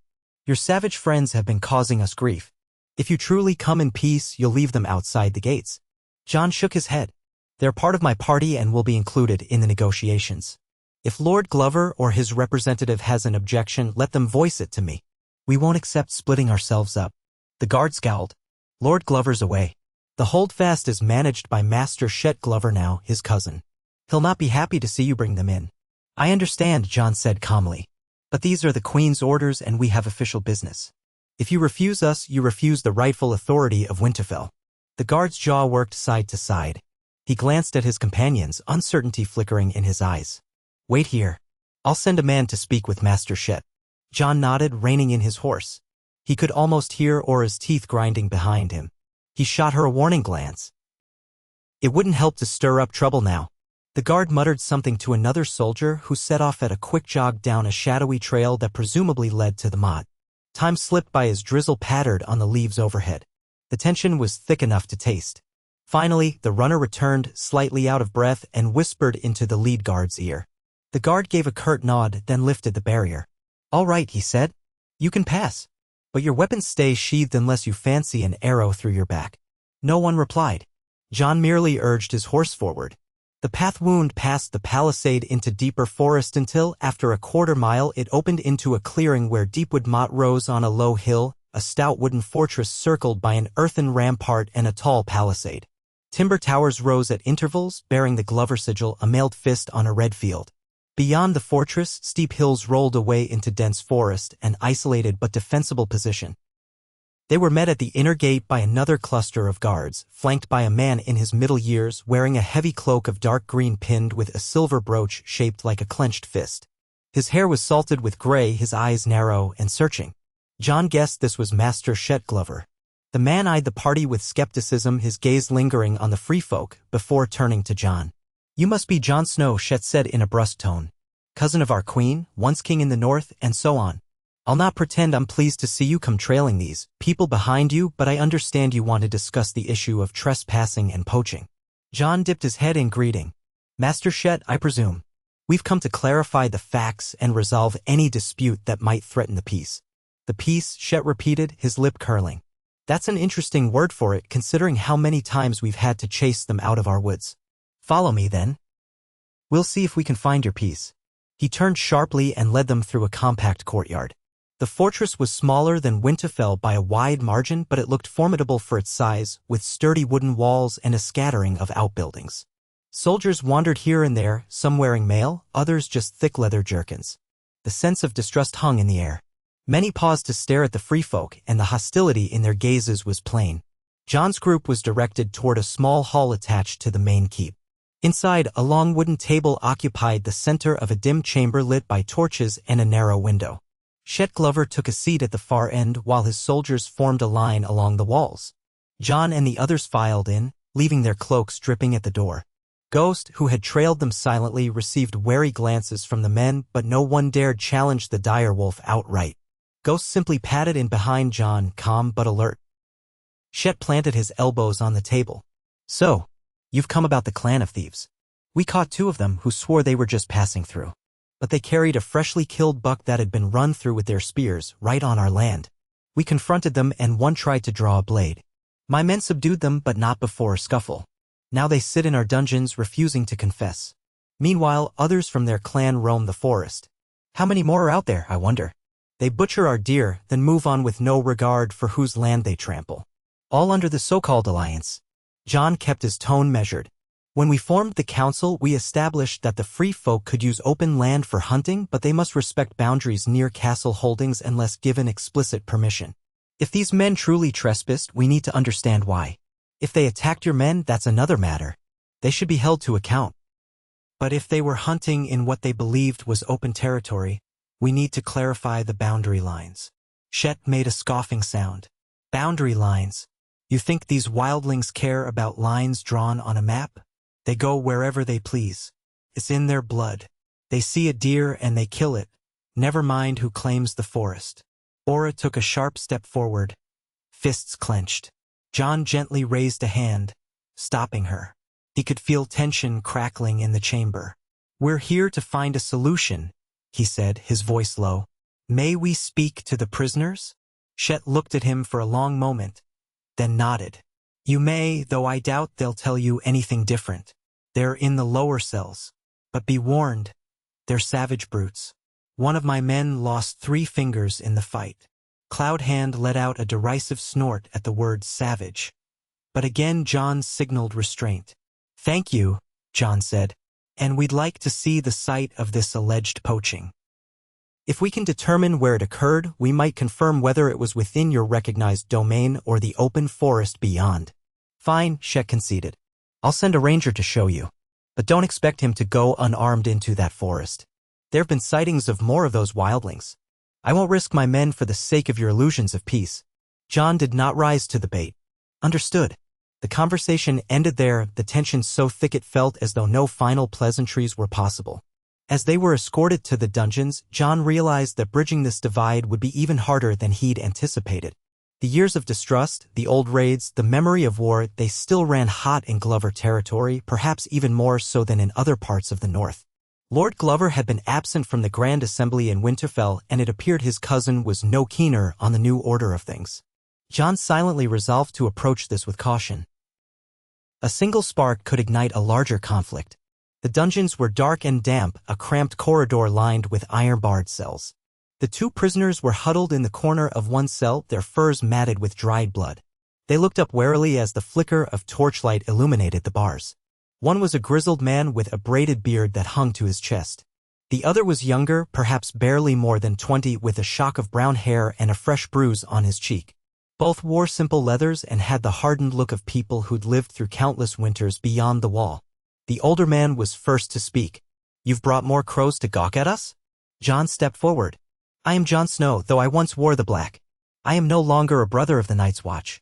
Now I serve the New Alliance. You say you were hunting in the forest beyond this holdfast?" The younger man spat. "Didn't cross no lines? The deer was for our clan, not these Glover folk. They jumped us, demanded we surrender our kill. We resisted. Maybe drew steel, but only after they threatened to chop our hands off." Nightwalker frowned, peering through the bars. "Which clan do you hail from?" The older prisoner hesitated. "Ice River," he said, voice begrudging. "A small group of us came south after the war with the dead. Most of us settled near the hills where the ground's half-frozen year-round, but some of us roam for game. There's not enough to feed our families where we first camped. Not enough big deer. We heard the council said we could hunt if we didn't approach the castles. So we didn't. Next thing we know, these green-livered kneelers are calling us poachers." Jon studied the older man's face. "We need the truth. Did you cross the boundary markers? Or did the Glover men attack you outside their recognized land?" The younger man's voice rose. "We saw no blasted markers. Maybe it was too dark. Maybe they never put them up in the first place. All we know is we were minding our business when they came at us with swords and crossbows. Had no choice but to fight." Jon nodded thoughtfully. "They claim you tried to kill them. That one lost fingers." The older man shrugged. "He grabbed at my spear. I fought back. He lost more than that if I'd had the chance." Nightwalker looked at Jon. "This lines up with what we've heard from other clans. They hunt. The local lords claim they're on restricted land. There's no clarity. We need to fix that, or it'll be the same story everywhere." Jon lowered his voice. "If we can confirm you were outside the Glover domain, you'll be freed. But if it turns out you were within it, you'll have to face some form of justice, by the council's rules, not just Glover's. You understand?" The younger man snorted. "We understand justice means a quick death if these Glover curs get their way." Jon shook his head. "I'll do what I can to ensure fair treatment. For now, sit tight. We'll investigate." The prisoners said no more. Jon turned away, leading the others out of the dungeon. Master Shet waited at the top of the stairs, arms folded. "Learn anything, Lord Snow?" "I'm no lord," Jon replied evenly. "And we learned that there's a dispute over exactly where the boundary lies. We'll need to see it ourselves." Shet narrowed his eyes. "Yes, well, like I said, I'll send a ranger with you. But I warn you, if it's within Glover land, these men will hang. We can't have these savages thinking we'll go soft on them." That sets a precedent, you see. John eyed him. We have a charter that outlines how these disputes are handled. Any punishment must be decided by the Joint Council or a representative with that authority. Are you familiar with that? Shet grimaced. I'm familiar with the notion, yes. But we are Glover and Deepwood Motte is ours to rule. The Queen gave us certain rights to our domain. And I say that if anyone kills game on our lands without permission, they face our justice. John took a breath, steadying himself. Let's see where the line truly is before we start making pronouncements. Send your ranger. Tomorrow we'll ride out. Shet nodded in a stiff manner. Very well. You and your people may stay the night in the guest quarters. But we'll post guards to ensure nothing untoward happens. Our folk aren't used to seeing wildlings wander freely about. John accepted with a curt nod. We appreciate the hospitality. Shet waved a dismissive hand and Deppa. Rude. The hall emptied, leaving John and his companions to find their way to the cramped guest quarters on the keep's second floor. The guard who led them there avoided conversation, merely pointing at a set of small rooms. The corridors were narrow, the walls thick with wooden beams that gave the place a faint smell of resin and damp. They deposited their gear. The accommodations were Spartan, straw mattresses, rough blankets, a single fireplace at the end of the hall. But at least it was better than sleeping in the mud and better than the dungeon cells. Aura threw her fur cloak down onto a bed, pacing restlessly. I don't like this place. Feels cramped, like they'd rather see us all locked up. That Shet Glover was practically snarling the whole time. Cloudhand muttered in agreement. He might not wait for the council's justice if he can find an excuse to hang those men. John stood by the small window, arms crossed, gazing out at the courtyard below. That's why we need to be careful. If we find proof that the men truly were in Glover territory, we might have to propose another form of punishment. But if they were outside it, Shet has no claim. Nightwalker tapped the hilt of his dagger, seeming agitated. You think a Glover man is going to accept that? Even if we show them the truth, they might cry forgery or lies. They hate us, that's clear. John turned, facing the group. Hate or not, Sansa's authority is real. If we produce evidence that these men were outside the boundary, Shet will have to abide by the agreement or face the Queen's wrath. It's my job to see it through. I've done it before, and I'll do it again. He held their gazes, letting the words sink in. Slowly, the tension in the room eased a fraction. Hal, the bearded Serwyn man, spoke in a low voice. I'll watch your back, Lord Snow. I don't trust these Glover men not to pull something. John gave a short nod. Thank you. Everyone should stay vigilant. We'll go to the site tomorrow, see what we can learn. With that, they settled in for the evening. A guard informed them that they could take supper in the smaller hall. John led a portion of their group to eat, mindful of the stares and muttered remarks from Glover soldiers. The meal was a simple affair: stew, bread, and ale served by wary servants. Shet Glover did not join them, presumably to avoid any semblance of cordiality. John made polite conversation with Hal and Osric, trying to keep the free folk at ease. Ghost lay at John's feet, emitting a quiet rumble whenever a stranger ventured too close. After supper, they retired to their rooms. John found himself unable to sleep for a long while, listening to the rain drumming on the wooden shutters. Memories of Castle Black pressed in on him, those early days when he'd first met Ygritte, first begun to question the lines drawn between Free and Kneeler. That was another life, but it shaped everything he did now. He wished there were a simpler way to break these old grudges. He wished these boundary lines were as easy to erase as footprints in the snow. But men clung to them as though they were carved in stone. At some point, he drifted into a fitful sleep, only to be startled awake by Ghost's low growl.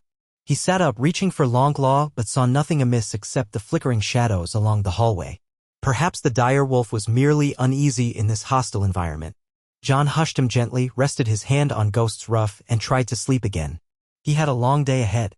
Morning came with a gloom of low-hanging clouds threatening more rain. After a quick breakfast, cold bread and salted pork, they met in the courtyard, where a Glover ranger awaited them. He introduced himself as Will, a wiry man with deep-set eyes and a perpetual scowl. He wore a cloak of dark green and leather armor beneath. Master Shet says I'm to show you where we found the poachers, Will said, his tone laced with resentment. We'll ride out, then walk the rest of the way. John nodded. Lead on. They set out with a small escort of Glover soldiers, 8 men, to ensure everyone's safety. As Will put it, John suspected it was more about controlling the information. He accepted their presence. If things went smoothly, so much the better. They followed a narrow trail winding through towering pines and thick brambles. The forest floor was soft with layers of moss and fallen needles. The sky overhead was barely visible through the canopy. Will kept a brisk pace, ignoring the sloshing mud and scattered puddles. After nearly 2 hours, he halted, pointing ahead to a clearing where large boulders protruded like the backs of slumbering beasts. "This is the spot," Will said. "We found them near that big rock there with a deer carcass on the ground. They fled a short distance, then tried to fight. That's when we took the 2 prisoners. The rest scattered." Jon dismounted, Ghost following suit. The others fanned out, inspecting the clearing. The big rock in question was slick with rain, scattered with patches of green lichen. No obvious markers or boundary stones were visible in the immediate vicinity. Hal and Aura moved carefully, scanning for any sign of man-made markers. Meanwhile, Cloudhand knelt to examine the ground, running his fingers over the wet soil and leaf litter. Nightwalker turned to Will. "You said they were inside Gloverland, but where exactly is the boundary line?" Will shrugged. "We have an old line of stones that runs about half a mile back, near a stream. That's always been the border. Local folk know it well enough." Cloudhand, still crouching, said, "We didn't see any stones on the way here. We might need to see them ourselves." Will scowled. "They're not easy to find in the brush. But they're there." Jon exchanged a look with Hal. "Let's go look then. If these men truly crossed that line, we should be able to follow tracks from the boundary to here, or at least confirm where the boundary stands." Will muttered under his breath, but he nodded. They ventured deeper into the woods, heading in the direction Will indicated. The ground was treacherous, with slippery rocks, tangles of exposed roots, and patches of dense thorns. Before long, they heard the soft murmur of running water. The stream appeared, little more than a wide rivulet snaking its way around boulders. Will pointed to a small stone half buried in moss. It was shaped vaguely like a milestone, but the markings were faint. A worn carving of a mailed fist was just visible on one side. "There," said Will. "That's the Glover mark." The rest of the stones follow the stream south and then curve around, forming a boundary. Aura studied the rock, unimpressed. A traveler could walk right past this without noticing, especially if it's overgrown. Will glared at her. "Locals know what to look for, and we keep them cleared, usually. But it's been a rough winter." Jon crouched to examine the stone. It didn't look freshly cleared. Roots and moss had grown thick around its base. No wonder someone unfamiliar with the land wouldn't see it. Still, the presence of a boundary stone was relevant if it indeed marked Glover territory. Cloudhand moved a few steps along the stream, scanning for more stones. If the line's not well maintained, it's hardly fair to blame travelers for missing it. This is a forest, not a cultivated farmland where fences are obvious. Will spat. "We blame them because they had no right to be anywhere near these markers. They should stick to the open territory assigned to them. They have no business here." The rain began anew, dripping through the canopy. Jon let out a breath, pushing wet hair from his forehead. "Let's walk the line a bit. Maybe we'll find tracks." They proceeded in a rough line along the stream. The Glover men stuck close, eyes watchful, hands never far from their weapons. They clearly didn't trust the free folk. Hal and Osric tried to keep the peace with small gestures and remarks, but the tension stayed. Ghost padded silently in front, occasionally sniffing the air. After about 15 minutes, Cloudhand called out, "Here. Tracks." Jon stepped over to see. Sure enough, footprints in the mud, pressed deep, indicating a small group of people had moved parallel to the stream. The prints looked recent, maybe a few days old, given the weather. Aura studied them, her brow furrowed. 5, maybe 6 individuals. Hard to say with the rain. But they cut across from that direction. She pointed to a patch of thick undergrowth heading southeast. Will gave a short, humorless laugh. "Southeast. Toward the clearing where we found them. You see? They crossed the line." Nightwalker knelt beside the tracks. "But did they cross it knowingly? This boundary is practically hidden. For all we know, they thought they were still in the open forest." Will started to retort, but Jon interjected, "Let's follow the trail a little longer." They tracked the footprints, weaving around rocks and pushing through wet brambles. The group moved quietly, though the Glover soldiers often muttered curses under their breath. Eventually, they reached a fallen log bridging a narrow ravine. The footprints continued over it. On the other side, more half-buried boundary stones, these ones partially toppled, hinted at the same Glover insignia. It seemed clear that the trail of footprints indeed ran from one side of the boundary into another. Whether the men realized it or not was the question, but as far as Glover law was concerned, they had trespassed. Jon stood with the group amid dripping branches. All right? It appears the men were inside Glover territory.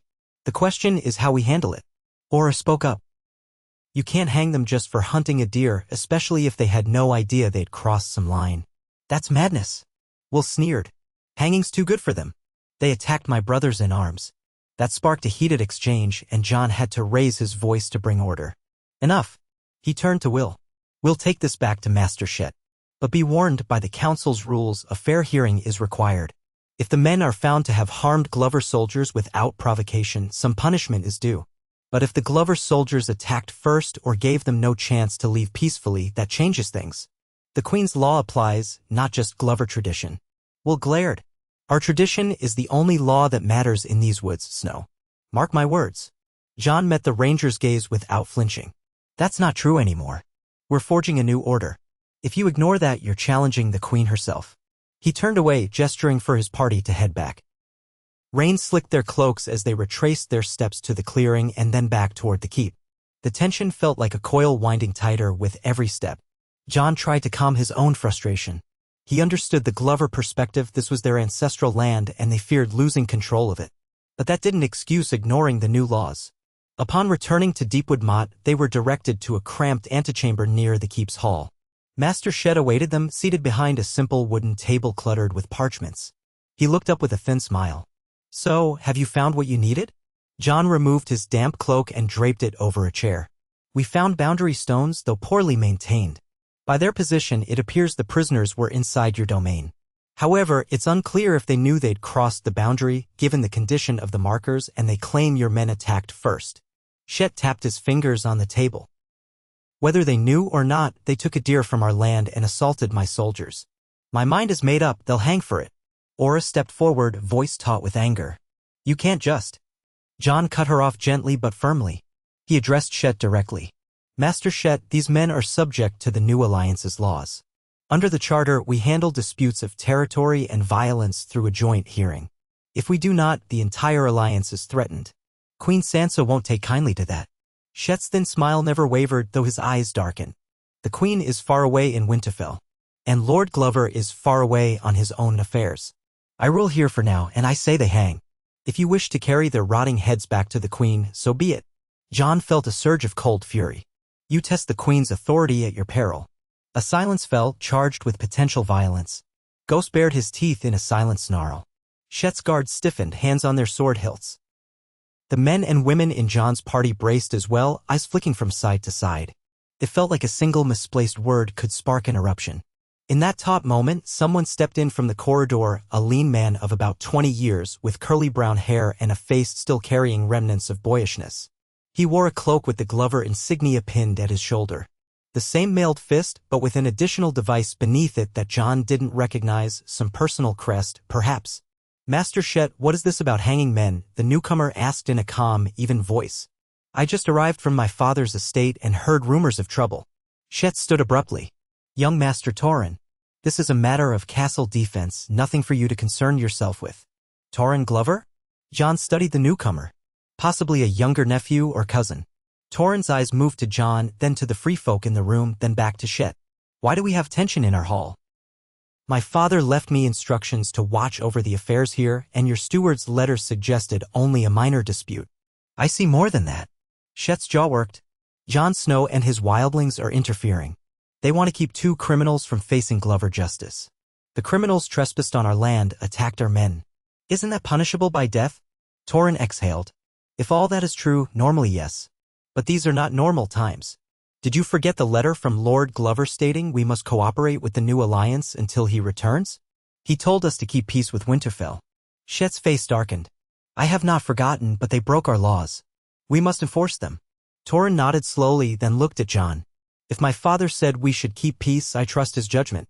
Lord Glover admires Queen Sansa, though he's had his reservations in the past. He wants to stay in her good graces. So, might we come to some arrangement? Because if we hang these men without a hearing, it will cause bigger problems for the entire house. Jon felt the tension ease slightly. Thank you, Master Torrin. That's all we ask, a fair hearing. Let them defend themselves and let the facts be weighed by a representative of the alliance. If they're found guilty of attacking your men without cause, they can face an appropriate punishment. But if your men attacked first or failed to warn them, the blame is shared. Shet made a sound of derision, but Torrhen held up a hand. Let's do this properly. Jon Snow, you represent the alliance. I represent House Glover in my father's stead. We'll hear the testimony of our soldiers, your inspection, and the prisoners themselves. Then we'll decide. Yes, Master Shet, you'll have your chance to speak for the men who were wounded. But we must not do anything rash. Shet glared, but Torrhen's calm resolve seemed to temper his outrage. After a beat, Shet spoke. As you wish, Master Torrhen. But I warn you, if we bend too far, these wildlings will see us as weak. Torrhen gave a courteous half-bow. We are not weak. We are wise. Let's set the hearing for tomorrow morning in the Great Hall. Prepare your evidence, Master Shet, and I suggest Jon Snow do the same. Then we'll judge. Jon relaxed further, relieved that at least one Glover in authority was willing to respect the alliance's framework. Torrhen's presence felt like a gift from the old gods. Thank you, Jon said. We'll gather what we have. With that, the confrontation diffused, though the atmosphere remained thick with unspoken tension. Torrhen exchanged a few words with Shet in a hushed tone, then told Jon that the hearing would start soon after dawn, giving everyone time to call witnesses and prepare statements. Jon agreed and excused himself and his party, heading back to their cramped quarters. Aura couldn't hide her scoffing laugh once they were alone. That Shet was ready to kill us all. If that Torrhen lad hadn't stepped in, we'd be swinging swords by now. Hal wiped rainwater from his brow. I thank the gods for that. We were about to see blood on the floor. Jon looked around the group. It's not over yet. Tomorrow, we present our case. We have the men's testimony, the boundary stone's condition, and the possibility that the Glover soldiers attacked first. Shet will have his own witnesses. This will be a test of the alliance's process. We'll have to maintain our composure and trust Torrhen is willing to be fair. Nightwalker snorted. And if he's not? Jon grimaced. Then we'll do what we must. But let's give him a chance. The rest of the day passed in preparation. Jon and Nightwalker conferred with the prisoners again, gleaning more details about the scuffle, how the Glover soldiers reportedly encircled them, demanded they drop their weapons, cursed at them, and only after the men tried to negotiate did violence break out. Meanwhile, Shet gathered the soldiers who had been present, men with bandaged wounds who spoke of wildling aggression. It seemed like a classic dispute of they attacked first from both sides. What mattered was the context. Did the Glover men give them a chance to retreat or even know they were on Glover land? Torrhen moved quietly through the fortress, speaking with Shet and others, though Jon didn't know what to expect from him. The young Glover might merely want to avoid trouble with Winterfell, or perhaps he possessed genuine sympathy for the alliance's aims. Either way, Jon clung to the hope that reason might prevail. That night, the rain fell heavily, drumming on the wooden walls and roofs of deepwood motte. Thunder rumbled in the distance, and forks of lightning illuminated the courtyard in brief flashes of silver. Jon found sleep elusive again. Memories of his time acting as Lord Commander of the Night's Watch drifted through his mind. Those times he'd had to judge thieves and murderers, how he tried to temper justice with mercy. But the Watch had been simpler in some ways. They had their oath, their rules, their traditions. Now he was dealing with a fractious realm trying to meld two cultures. Ghost slept restlessly, occasionally lifting his head at the crack of thunder. Jon rose before dawn, too restless to lie any longer. He donned his cloak, belted Longclaw at his side, and quietly left the guest quarters to walk the corridors. A handful of Glover guards patrolled, looking bleary-eyed. None accosted him, though they watched him pass with guarded suspicion. He found himself drawn to a small balcony on the keep's second level where he could overlook the yard. The rain had eased to a drizzle, and the sky was a dull gray streaked with early light. He stood there for a while, breathing in the scent of wetwood and listening to the faint rustle of the trees. He thought of how many times he'd done this at Castle Black, at Winterfell, even at the makeshift camps beyond the wall, standing vigil, uncertain but resolute. Time changed, and yet this quiet reflection repeated itself. Eventually, the keep stirred to life. Servants lit torches in the halls, soldiers milled about to begin their watch, and a stable boy started feeding the horses. Jon returned to his quarters where the others were waking up. They took a simple breakfast, tension palpable. Then, at last, they assembled in the fortress's great hall for the hearing. The hall was small by Winterfell standards, but it had a raised dais at one end and a scattering of benches. Torrin Glover sat in a carved wooden chair on the dais, flanked by two older men who wore the look of advisors, likely house retainers. Chet Glover stood nearby, arms crossed. The accused free folk prisoners were brought in under guard, hands manacled. Jon and his companions took places along the side, while a handful of Glover soldiers and onlookers filled the rest of the benches. Thunder still rumbled outside, echoing through the wooden beams. Torrin rapped a small staff on the dais, calling the hall to order. We gather to judge the guilt or innocence of these two men of the Ice River clan, charged with trespassing on Glover lands and attacking Glover soldiers without cause. We also acknowledge the Alliance's rules, which require a fair hearing in disputes between Northerners and free folk. He glanced around. Let the Glover side present their account first. Chet stepped forward, reciting how Glover soldiers on patrol discovered the men deep within Glover territory, in possession of a freshly slain deer. According to Chet, the soldiers confronted them peacefully, but the free folk refused to surrender the carcass and immediately attacked. One soldier lost 3 fingers, another took a spear to the thigh. The detainees were subdued only after blood was spilled. Chet claimed the men boasted that Glover laws meant nothing to them, that the land was theirs to roam. A soldier was then called to testify, a wiry man with a bandaged hand. He described the fight, how one of the wildlings lunged at him with a spear, forcing him to defend himself. He insisted that he tried to talk first, but the savage wouldn't listen. When they finished, Torrin nodded, turning to Jon. Now for the defense. Jon spoke calmly, his voice carrying. He explained that the boundary markers were badly maintained and easily missed. The men believed they were still in open forest. They were willing to leave once they realized Glover men were present, but the soldiers allegedly hemmed them in, insulted them, threatened them, and tried to seize their weapons by force. He called the older prisoner, who gave his version of events, albeit in coarse language. He admitted to wounding a soldier but insisted the soldier had grabbed his spear first. Aura described their inspection of the boundary stones. Cloudhand testified to the footprints showing how the men had come from an area that might have been considered open land if they hadn't known the boundary line. The central question remained, did the Glover soldiers attempt a peaceful resolution or not? Both sides gave conflicting accounts with little external proof. Torrin listened intently, occasionally conferring with his advisors. Chet glowered throughout, shaking his head at every claim from the free folk. The crowd muttered. Finally, Torrin rapped his staff again. I have heard enough. I will confer with my counselors. We'll make a decision shortly. Chet interjected. Master Torrin, the Glover men were attacked. This is an open and shut case. Torrin gave Chet a warning glance. I asked for a moment. Remember, the Queen's laws apply. He stepped away from the dais, beckoning the 2 older men to a corner of the hall. They spoke in hushed tones. Tension rippled through the onlookers.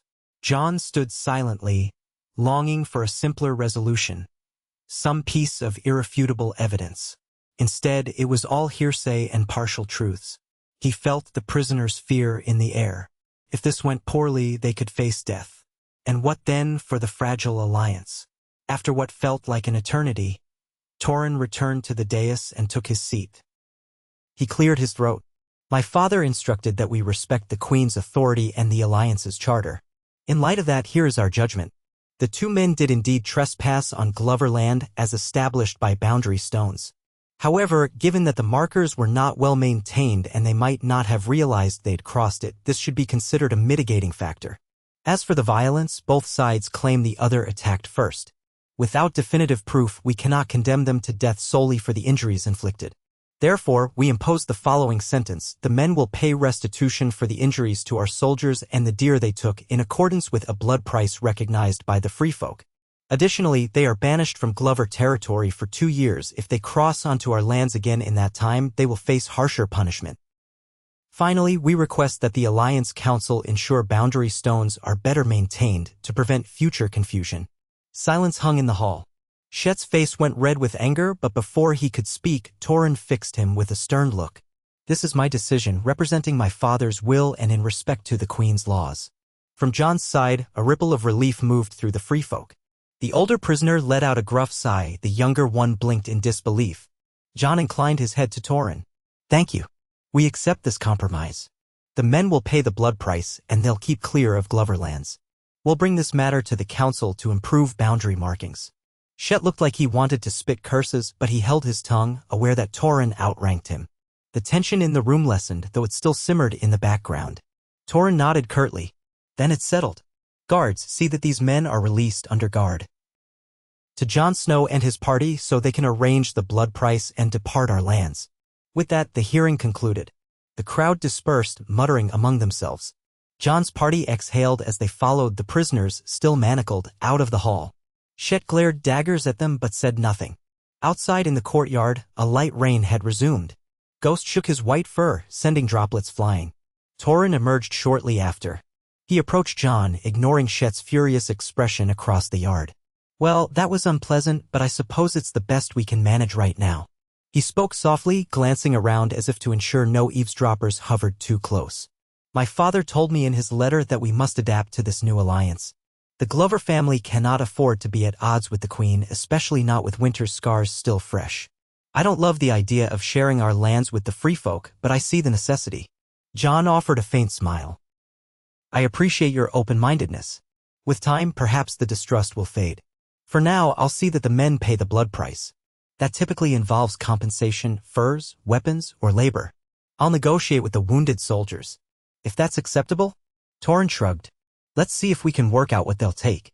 Shet may try to stoke their anger, but I'll remind them of my decision. They parted ways to handle the details. The battered soldier who lost 3 fingers demanded a stack of prized pelts and a sword. The other wanted a horse. Jon had to negotiate carefully, and it cost him some of the trade goods he'd brought from Winterfell. But eventually, a settlement was reached. Aura muttered about Glover greed, but Jon reminded her that it was better than a hanging. The old prisoner sneered at the idea of paying anything, but once Jon explained that it was the only way to avoid a noose, he grudgingly relented. The younger prisoner, meanwhile, looked shaken by how close he'd come to death, mumbling thanks to Jon under his breath. By late afternoon, the matter was resolved. Torrin ensured the men were unshackled, though they remained under watch until they left Gloverland. Jon and his group gathered their belongings, preparing to depart Deepwood Motte. Torrin stood at the gate to see them off, Shet looming behind him with a sullen glare. Thank you, Jon said to Torrin quietly. We'll report this to Queen Sansa. I'm sure she'll appreciate your willingness to abide by the council's rules. Torrin dipped his head. Convey my respect to her. I know my father will want to speak with her when he returns. Until then, we'll do what we can to keep the peace here. Shet spoke then, his voice low and cold. Remember this day, Jon Snow. You might think you've won some victory, but I assure you, not all houses in the north will so willingly bow to your new ways. Beware stirring old resentments. Jon met his glare calmly. I'm not here to stir resentments. I'm here to forge unity. But we'll be watchful. Good day, Master Shet. Shet didn't respond, his eyes burning. Torrin cast Shet a sidelong look but said nothing further. Jon and his party rode out, joined by the 2 freed prisoners who walked on foot. They left the fortress behind, heading away from the dense woods back toward more open roads. Even under the gray sky and the drizzle, Jon felt lighter, as though a burden had been partially lifted. This was precisely the kind of localized flare-up he'd worried about, and they'd managed to resolve it imperfectly but at least without bloodshed. Once they were a safe distance away, Aura let out a whoop, punching the air. We did it. No one got hanged. Nightwalker cracked a rare grin. Small victories.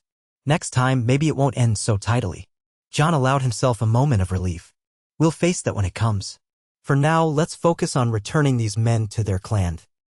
Somewhere far from Gloverlands. The older prisoner still wore a dour scowl, but he muttered a stiff thanks to Jon. You might have been a crow once, but you're not so bad. Saved our necks, anyway. The younger one nodded, eyes flicking between Jon and the rest. I never asked for no kneeler's help, but I guess it was good you were there. Jon managed a slight smile. We're all just people trying to survive, free or not. Next time you see boundary stones, be cautious. We can't keep saving you from the anger of local lords. That elicited a grudging laugh. Aye. We watch for them, hidden or not. They parted ways at the next fork in the road. Jon wrote a brief letter stating that these men had been cleared to leave Glover territory under the conditions set by Torrin's judgment, to be shown if any Glover patrol harassed them further. The 2 trudged off, heading northeast to rendezvous with their clan, while Jon and his remaining party turned southeast toward Winterfell. As they rode, the drizzle turned into a steady rain, soaking them to the bone.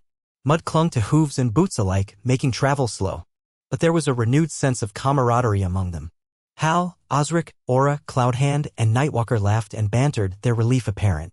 Even the Serwyn men seemed friendlier with the free folk, having shared this ordeal and come out victorious together.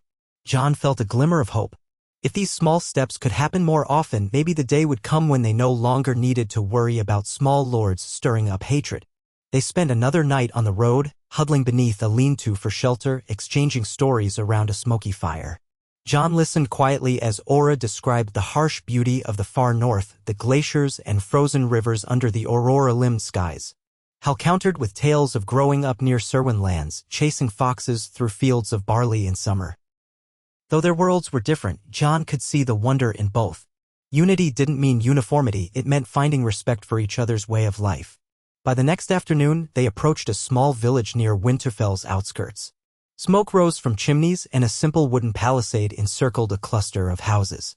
The roads were slushy with melting snow, evidence that spring was truly creeping in, even if the north clung to cold for longer. As they passed through, villagers recognized Jon and welcomed him with nods and curious stares at his freefolk companions. Word of the new alliance had spread. While acceptance wasn't universal, hostility was far less overt than it once was. A few children even ran up to see the bone trinkets worn by Cloudhand, wide-eyed with fascination. They found an inn to rest, stabling their tired horses. The warmth inside was a blessing after the damp ride. Jon peeled off his wet cloak and settled by the fire. Ghost laid at his feet, panting softly. The innkeeper seemed pleased to have them, speaking excitedly about the changes in the north, how tradesmen came up from the south more often, how White Harbor was bustling again, how the Queen's reign looked to bring new prosperity. Jon listened, nodding politely. Yet in the back of his mind he remembered Chet Glover's warning, not all houses would bend so easily. After a hearty meal of mutton, Jon found himself drifting into a drowsy contentment. He thought of the message he'd send to Sansa explaining what had happened in Deepwood Motte. He imagined her reaction, relieved that violence had been avoided, likely frustrated by the continued resistance of certain lords. But maybe the example of Torrhen Glover's cooperation would encourage others. In the morning, they pressed on. By midday, the tall towers of Winterfell came into sight, dark and majestic against a pale sky. Jon felt his heart stir with a familiar mix of emotions. Relief at returning home, anxiety about the new tasks waiting for him. The guards at the gate recognized him, raising the portcullis. The courtyard beyond bustled with activity. Blacksmiths hammering on anvils, stable hands tending horses, a few free folk mingling with locals near a newly constructed stall that sold mead. Jon dismounted, letting a stable boy take his horse. Ghost padded beside him as he and his party made their way toward the keep. Tormund Giantsbane, who had apparently returned from one of his northern excursions, strode across the yard to greet them. His bushy red beard and broad grin were as unmistakable as ever. "Jon Snow," Tormund bellowed, clapping Jon on the shoulder with enough force to make him stagger. "I was wondering where you'd gone off to. Heard you were tangling with some Glovers. Is that right?" Jon nodded. "We had a dispute to settle. Almost came to blood, but we resolved it." "Long story." Tormund let out a gusty laugh. "Ha! I'd have bet on you." "Nothing you can't solve with that calm stare of yours, or so the bards will sing." Jon sighed. "It wasn't just me. Everyone played a part. Are you back for good this time?" Tormund shrugged, though his grin stayed bright. "For now, yes. Some of our folk are settling a bit south of the wall, near the old villages. Hunting's good there, and they're not too bothered by the local farmers. We're working on some trades. Then I heard you were off playing peacemaker, so I came to see if you needed a strong sword." Jon patted Tormund's shoulder. "I can always use your help. Let's talk later. Right now, I need to report to Sansa." "Of course," Tormund replied. "I'll find you tonight in the hall. Bring ale, or I'll bring it, whichever you prefer." They parted with a laugh, and Jon headed into the great keep. The corridors felt familiar and comforting. He reached the room Sansa used as her solar and found 2 guards posted outside. They nodded him in without delay. Inside, Sansa was seated by the fireplace, reading a parchment by the flickering light. She looked up as he entered, setting the parchment aside. "Jon," she said, relief and curiosity mingling in her tone. "You're back. How did it go?" He took a seat across from her, leaning forward, elbows on his knees. "We had to intervene in a near-hanging. A pair of free folk were caught killing a deer in Glover territory. The local steward wanted them executed, but a younger Glover stepped in. Torrhen Glover, He allowed a hearing under the Alliance's rules. The men ended up paying a blood price and were banished from Glover lands for 2 years. It could have been worse. Sansa nodded thoughtfully, her eyes taking on that distant focus she wore when weighing political matters. This is exactly what we worried about, local lords resisting the new arrangement, punishing free folk by their old laws without a fair hearing. I'm glad you resolved it, but it's a sign we need clearer boundaries and enforcement. Jon sighed. Yes, that was part of the problem. The boundary stones were in disrepair. The men might not have known they were in Glover territory. We need to push the council to maintain these boundaries more openly, perhaps with better markers or posted signs. Sansa tilted her head, considering. It could be done, though it's a large undertaking. We'll need volunteers, both from the north and the free folk, to help mark out the recognized lines for each house's land. And we'll need each house to accept the new guidelines. Some will cooperate, others. Shet Glover, for instance, sounds like trouble. He is, Jon confirmed. But Torrhen outranked him. If Lord Glover supports the alliance, that helps. Still, Shet made it clear he despises the arrangement. Sansa allowed herself a thin smile. Then we'll deal with him if it becomes an issue. For now, I'll call a meeting of the council. We'll propose a region-wide boundary project. We can't rely on half-buried stones and memory anymore. If you have the energy, I'd like you to speak on the matter. Jon nodded, though a wave of weariness tugged at him. Of course. When? Tomorrow, perhaps, Sansa said. I'll send messages out to the council members currently in Winterfell, including Tormund and a few others. We'll see who else we can gather. And Jon, thank you. You keep proving that this alliance can work if we try hard enough. He met her gaze and felt the warmth of her gratitude. We all do, Sansa. It's not just me. You've held the North together through far worse. Her lips curved in a soft smile. Sometimes I feel like the North is a child that needs constant attention or it throws a tantrum. But we'll manage. Now, go get some rest or some hot food. You look like you haven't slept in a week. Jon chuckled wearily. Feels longer than that. He excused himself and left her solar, heading down the corridors toward the modest set of rooms that had become his living space. On the way, he passed by a group of free folk carrying crates of furs, presumably to store or trade. A pair of northern guards walked beside them, seemingly at ease with each other's presence. Jon remembered the stares and tension when the free folk first arrived. The difference now was undeniable. Progress existed, small as it might be. The memories of battles fought side by side still lingered, forging bonds that overcame old mistrust. In his room, Jon peeled off his damp clothes and changed into a fresh tunic, letting Ghost settle on the rug by the hearth. A servant had stoked the fire in anticipation of his return, so the room was blessedly warm. Jon found himself drawn to the window, gazing out at Winterfell's courtyard. He spotted Tormund talking to a pair of northern soldiers near the stables, probably sharing some exaggerated tale. The man's booming laugh reached Jon's ears even from this distance. He couldn't help smiling. Moments like this felt surreal. Tormund Giantsbane, once an enemy beyond the wall, now welcomed at Winterfell. A day might come when this was the norm across the entire North. But the path was fraught with challenges. Lord Glover might be sympathetic, but what of others like Master Shet or houses that had lost kin to wildling raids?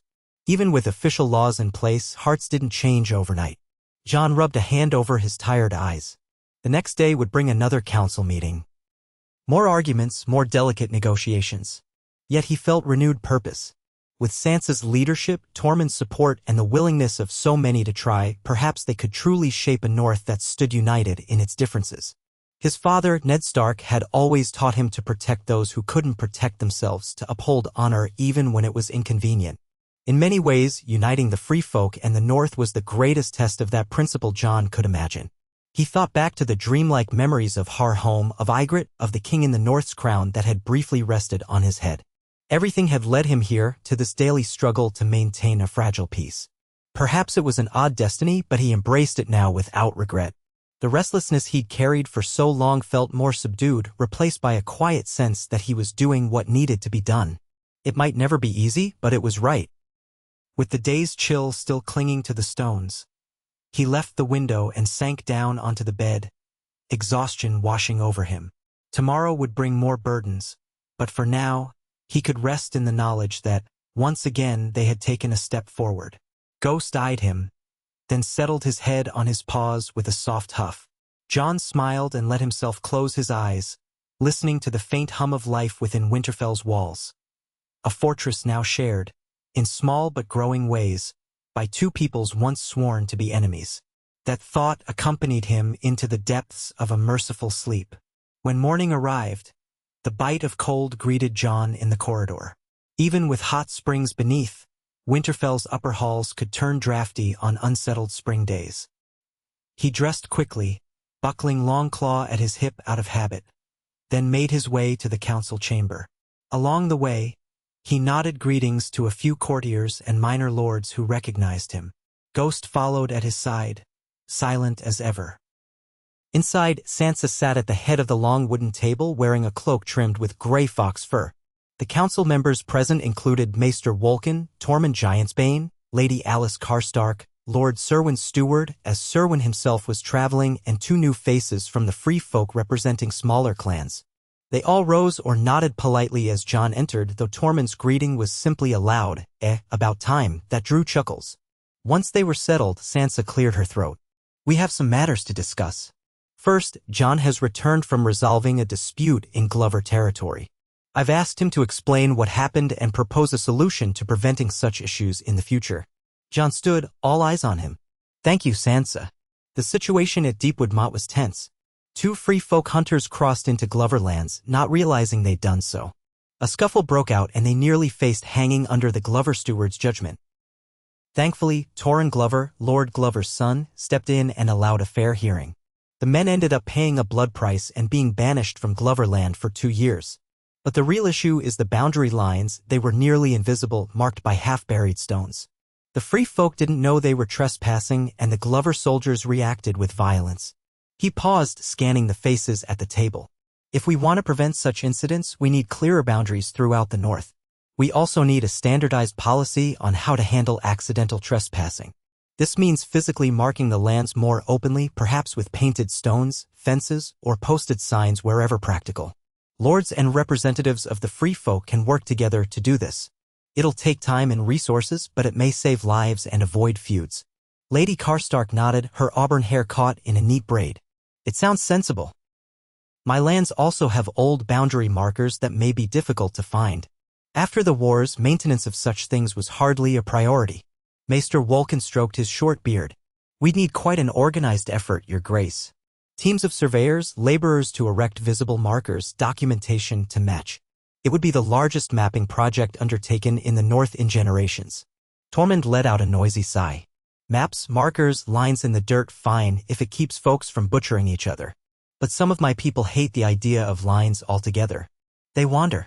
If the lines are too rigid, we'll have trouble. Jon nodded. We're not saying they can't wander. We're saying if they want to avoid trouble, they should know where each lord's domain begins. That way, they can steer clear or seek permission if they wish to pass through. One of the free folk representatives, an older woman with a tattooed cheek, spoke up. Permission. That's what bothers some of us. Weren't we promised free movement across the north? Sansa answered gently but firmly. Within reason. No one wants to see families starve. But the lords have their responsibilities too, crops, livestock, game stocks in their forests. We can't have entire clans settling on farmland or hunting out the game without any regard for the local people. The alliance is about respect on both sides. The tattooed woman pressed her lips together, then nodded slowly. Respect goes both ways. If we stay away from your precious deer, the lords must let us roam the empty lands freely. We don't want them sending swords after us just because we're in the area. Sansa's gaze swept the room. Agreed. That's the principle. So, we move forward with a boundary project. Maester Wolkan, start drafting a plan, what it will require, who we can assign. Jon, Tormund, I'd like you to help select volunteers from the free folk to assist. Lady Karstark, you and Lord Serwyn Steward can coordinate the lords who are willing to contribute labor. We might also request some materials from White Harbor and the Manderleys. They all murmured assent. Wolkan scribbled notes, nodding. Sansa then turned to the next matter. A report from a merchant caravan that had traveled between Winterfell and a newly established free folk settlement, detailing what goods were most commonly traded. Then they discussed minor skirmishes near the Night Fort ruins, where rumored brigands had taken shelter. At every turn, the conversation underscored the complexities of blending these cultures. Still, there was a sense of determination. The horror of the war against the dead had taught them that unity was survival. As the meeting concluded, Sansa rose. We have much to do, but each step, no matter how small, matters. Thank you all for your cooperation. We'll schedule a follow-up council in a fortnight to assess progress on the boundary plan. Chairs scraped the floor as the gathering dispersed. Tormund sidled up to Jon, scratching at his thick beard. And here I thought I'd be drinking ale and singing bawdy songs all day. Instead, you want me to help set up boundary markers. Jon chuckled. We can do both. But I'd wager the boundary markers matter more. Tormund grumbled good-naturedly. You and your sense of duty. Fine, I'll talk to some of the younger hunters who know how to track and map. Maybe we'll turn it into an adventure. Jon clapped him on the shoulder. I appreciate it. They left the council chamber together, drifting into the corridor where they parted ways, Tormund to find some mead, Jon to speak with a steward about supplies. The rest of the day proved busy. Jon checked on the new recruits training in the courtyard, some from the north, some from beyond the wall, all drilling under the watchful eye of a grizzled armmaster. He met with a blacksmith about forging special boundary markers carved with the Stark sigil or a unified symbol.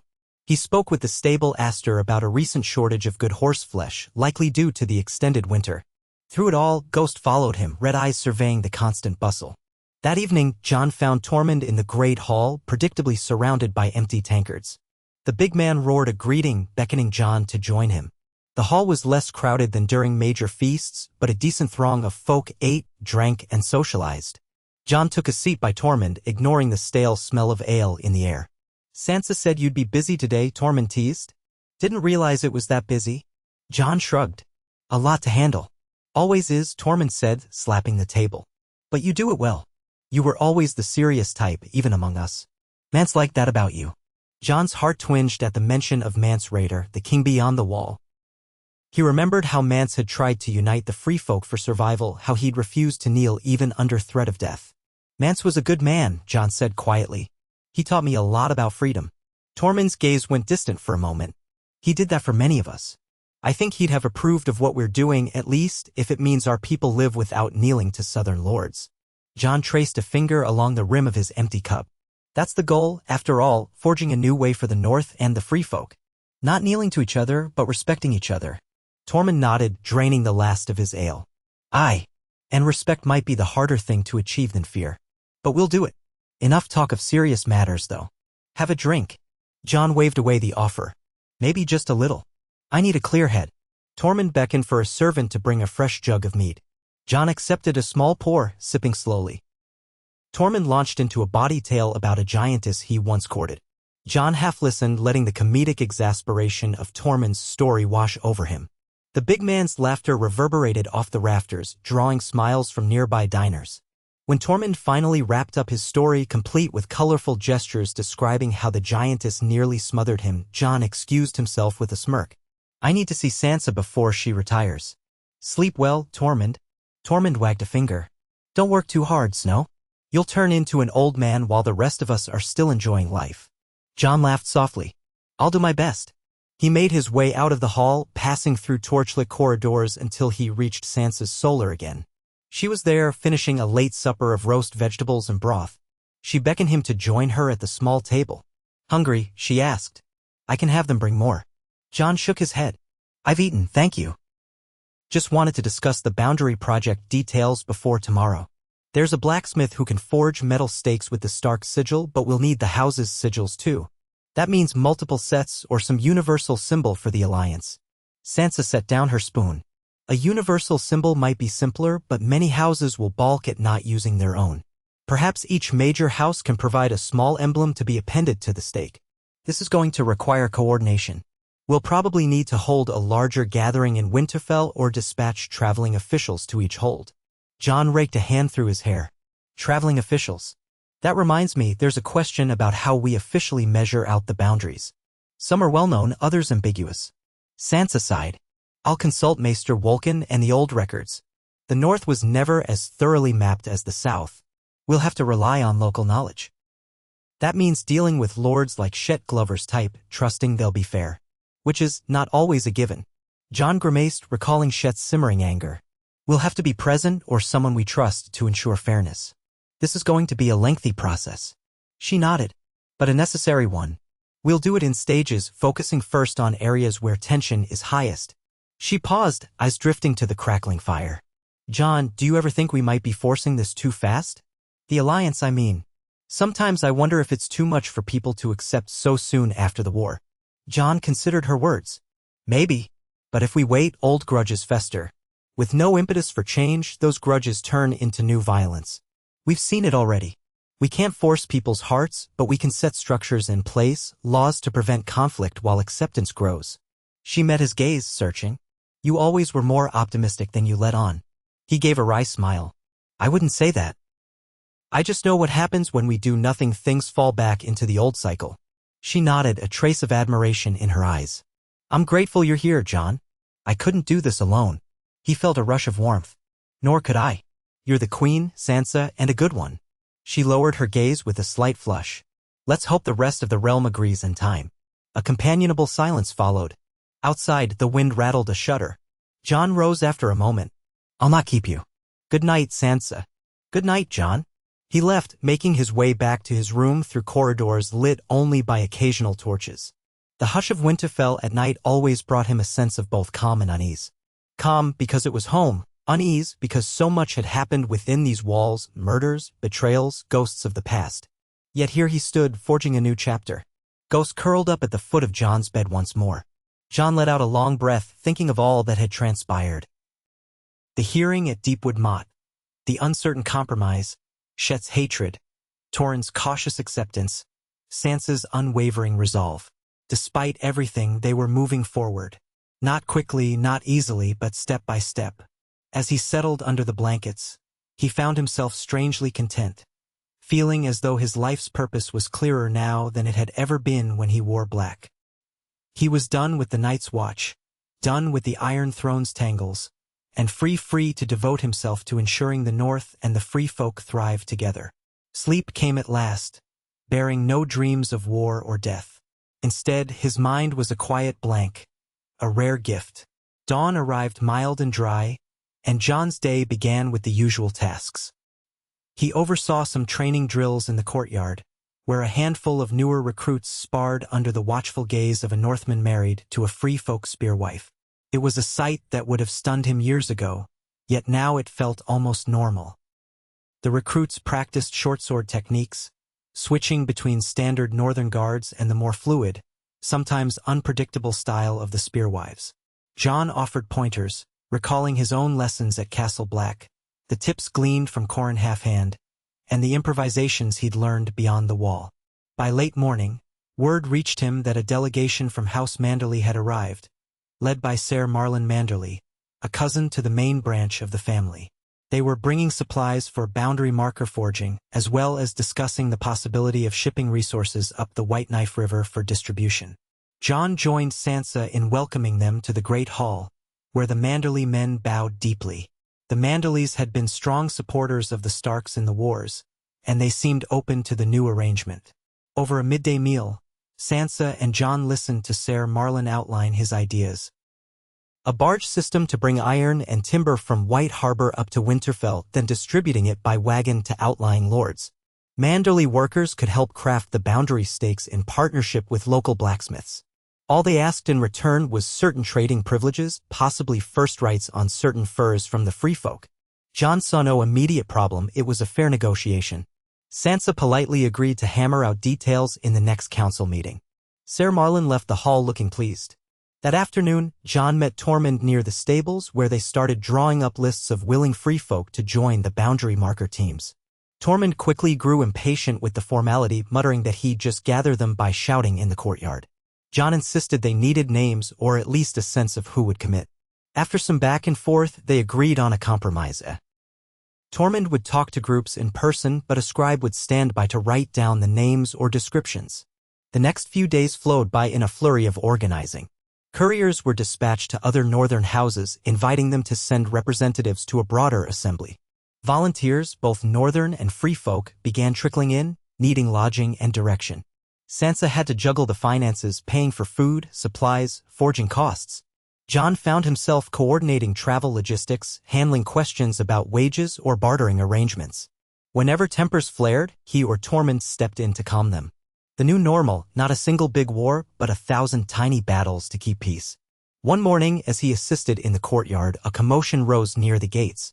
Jon turned to see a small group of riders entering Winterfell's yard, led by a woman wearing a cloak of rich green velvet embroidered with gold details. Behind her rode a standard-bearer displaying a familiar sigil. A bear rampant. House Mormont. Jon's heart leapt. He thought of the late Lady Lyanna Mormont, the fierce young girl who had supported him in the darkest times. She was gone, like so many others, but House Mormont endured. The woman removed her hood, revealing a face with strong cheekbones, dark hair braided back. She looked to be in her late 20s. Jon approached curious. The standard-bearer dismounted, revealing an older, grizzled man with the same sigil on his surcoat. "Hail, I'm Jon Snow. Welcome to Winterfell." The woman swung off her horse with agility. "Jon Snow. I've heard much of you. I'm Daisy Mormont, Lady of Bear Island since my cousin Lyanna fell. We've come to speak with the Queen about the new boundary project and to pledge House Mormont's support." Jon offered a respectful nod. "Lady Daisy, I'm sorry for your loss." Lyanna was remarkable. Daisy's expression flickered with sorrow. She was. "I only wish she'd lived long enough to see the day we're not threatened by the dead. But we must carry on. I look forward to meeting the free folk you've brought into the north. The Mormonts have no love for the petty squabbles of lesser lords, especially after all that's happened." Jon smiled, relief warming him. "You'll find many new faces here. Lady Sansa will be glad to have your support. I can escort you to her." Daisy gestured for her retinue to handle their horses. "Thank you." Jon led her through the castle's main entrance, up the wide steps to the keep. As they walked, she asked questions about the alliance, how the free folk were settling, what issues had arisen, how the boundary project would affect Bear Island. Jon answered as best he could, explaining that the project focused on the mainland first, but eventually might extend to islands if the free folk ventured there. Daisy merely shrugged at the notion, saying Bear Island was a harsh place that few Southerners bothered with, let alone the free folk. Still, she said she welcomed any who came in peace. They found Sansa in her solar, discussing supply ledgers with Maester Wolkan. Lady Daisy greeted Sansa with a respectful bow that Sansa reciprocated. The Queen extended her hand, and Daisy clasped it.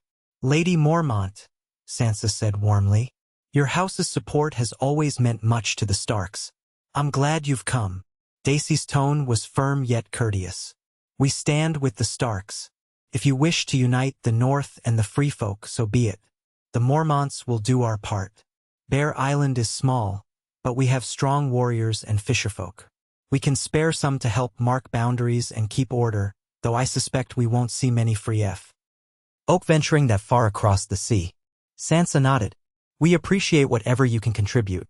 The next council meeting is in 2 days. I hope you'll join us then." Daisy agreed, then left to settle her retinue. Jon lingered behind with Sansa and Maester Wolkan. Sansa beamed, clearly pleased. The Mormont's support is a boon. They command respect, especially among the more stubborn houses. This could help persuade some who remain on the fence. Jon concurred. Bear Island is known for its fierce defenders. If they endorse the alliance, a lot of naysayers might think twice about challenging us. Maester Wolkan closed his ledger. Very promising indeed. They continued preparations for the assembly. More lords and ladies trickled in over the following days, some in person, others sending envoys. The courtyard filled with tents, wagons of supplies, and a colorful array of house banners. Tormund was both amused and annoyed by the pageantry, remarking that Southerners, even ones in the north, love their fancy cloth. Jon spent hours ensuring that free folk visitors had space to stay comfortably, giving them corners of the courtyard or old storage areas to set up shelters, as many disliked sleeping indoors. The night before the Grand Assembly, Winterfell was abuzz with activity. Torches lit the walls, and a steady hum of voices filled the air. Sansa hosted a welcoming feast for the arriving notables. Long tables were laden with steaming platters of roasted game, root vegetables, fresh bread, and flagons of mead and ale. The great hall filled quickly with a mix of northern lords, Mormont warriors, free folk champions, stewards, scribes, all mixing in an uneasy swirl. Jon circulated through the crowd, Ghost trailing behind him, watching for signs of trouble. He noted that some lords still kept their distance from the free folk, exchanging only curt nods. But others struck up tentative conversations. Lady Daisy Mormont sat near Tormund, listening to him recount a comedic story about scaling the wall. Lord Serwyn's steward spoke quietly with Aura and Hal about the success of their boundary scouting. These small interactions reminded Jon of how far they'd come. He eventually made his way to the high table where Sansa presided.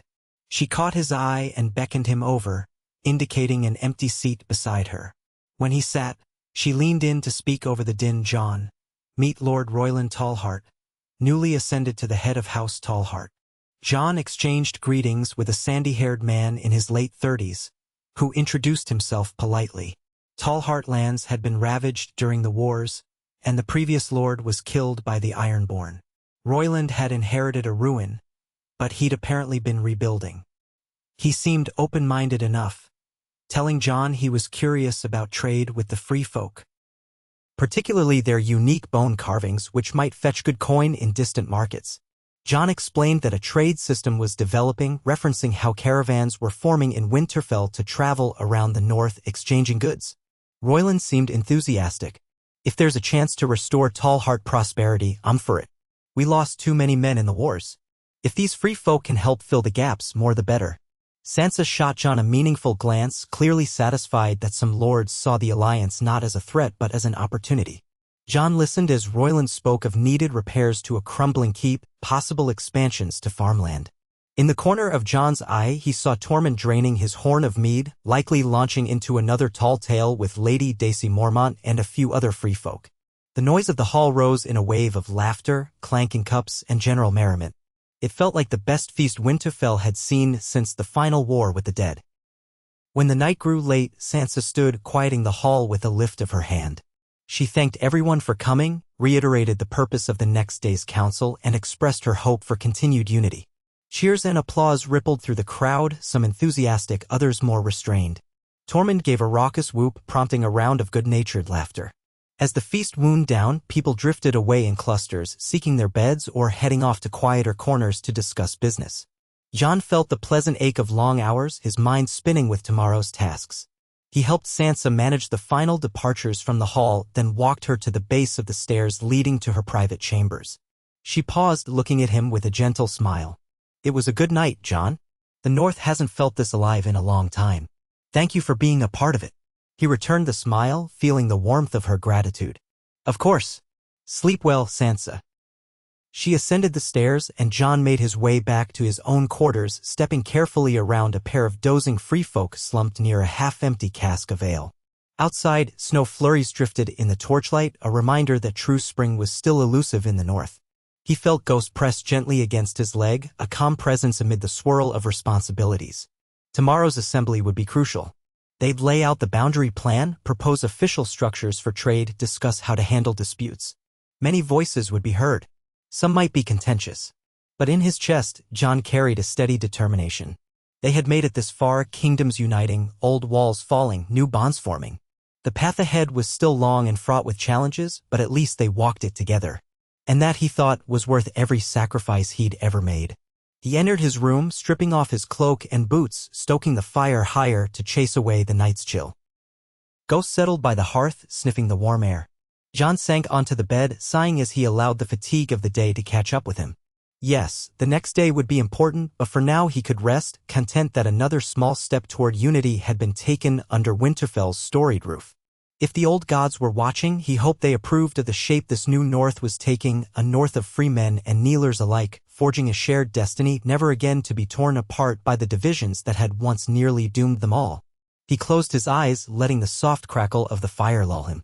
Tomorrow he would rise once more, ready to stand before the council as both Stark and Snow, a man of the wall and a friend to the free folk, determined to see this fragile dream become a lasting reality.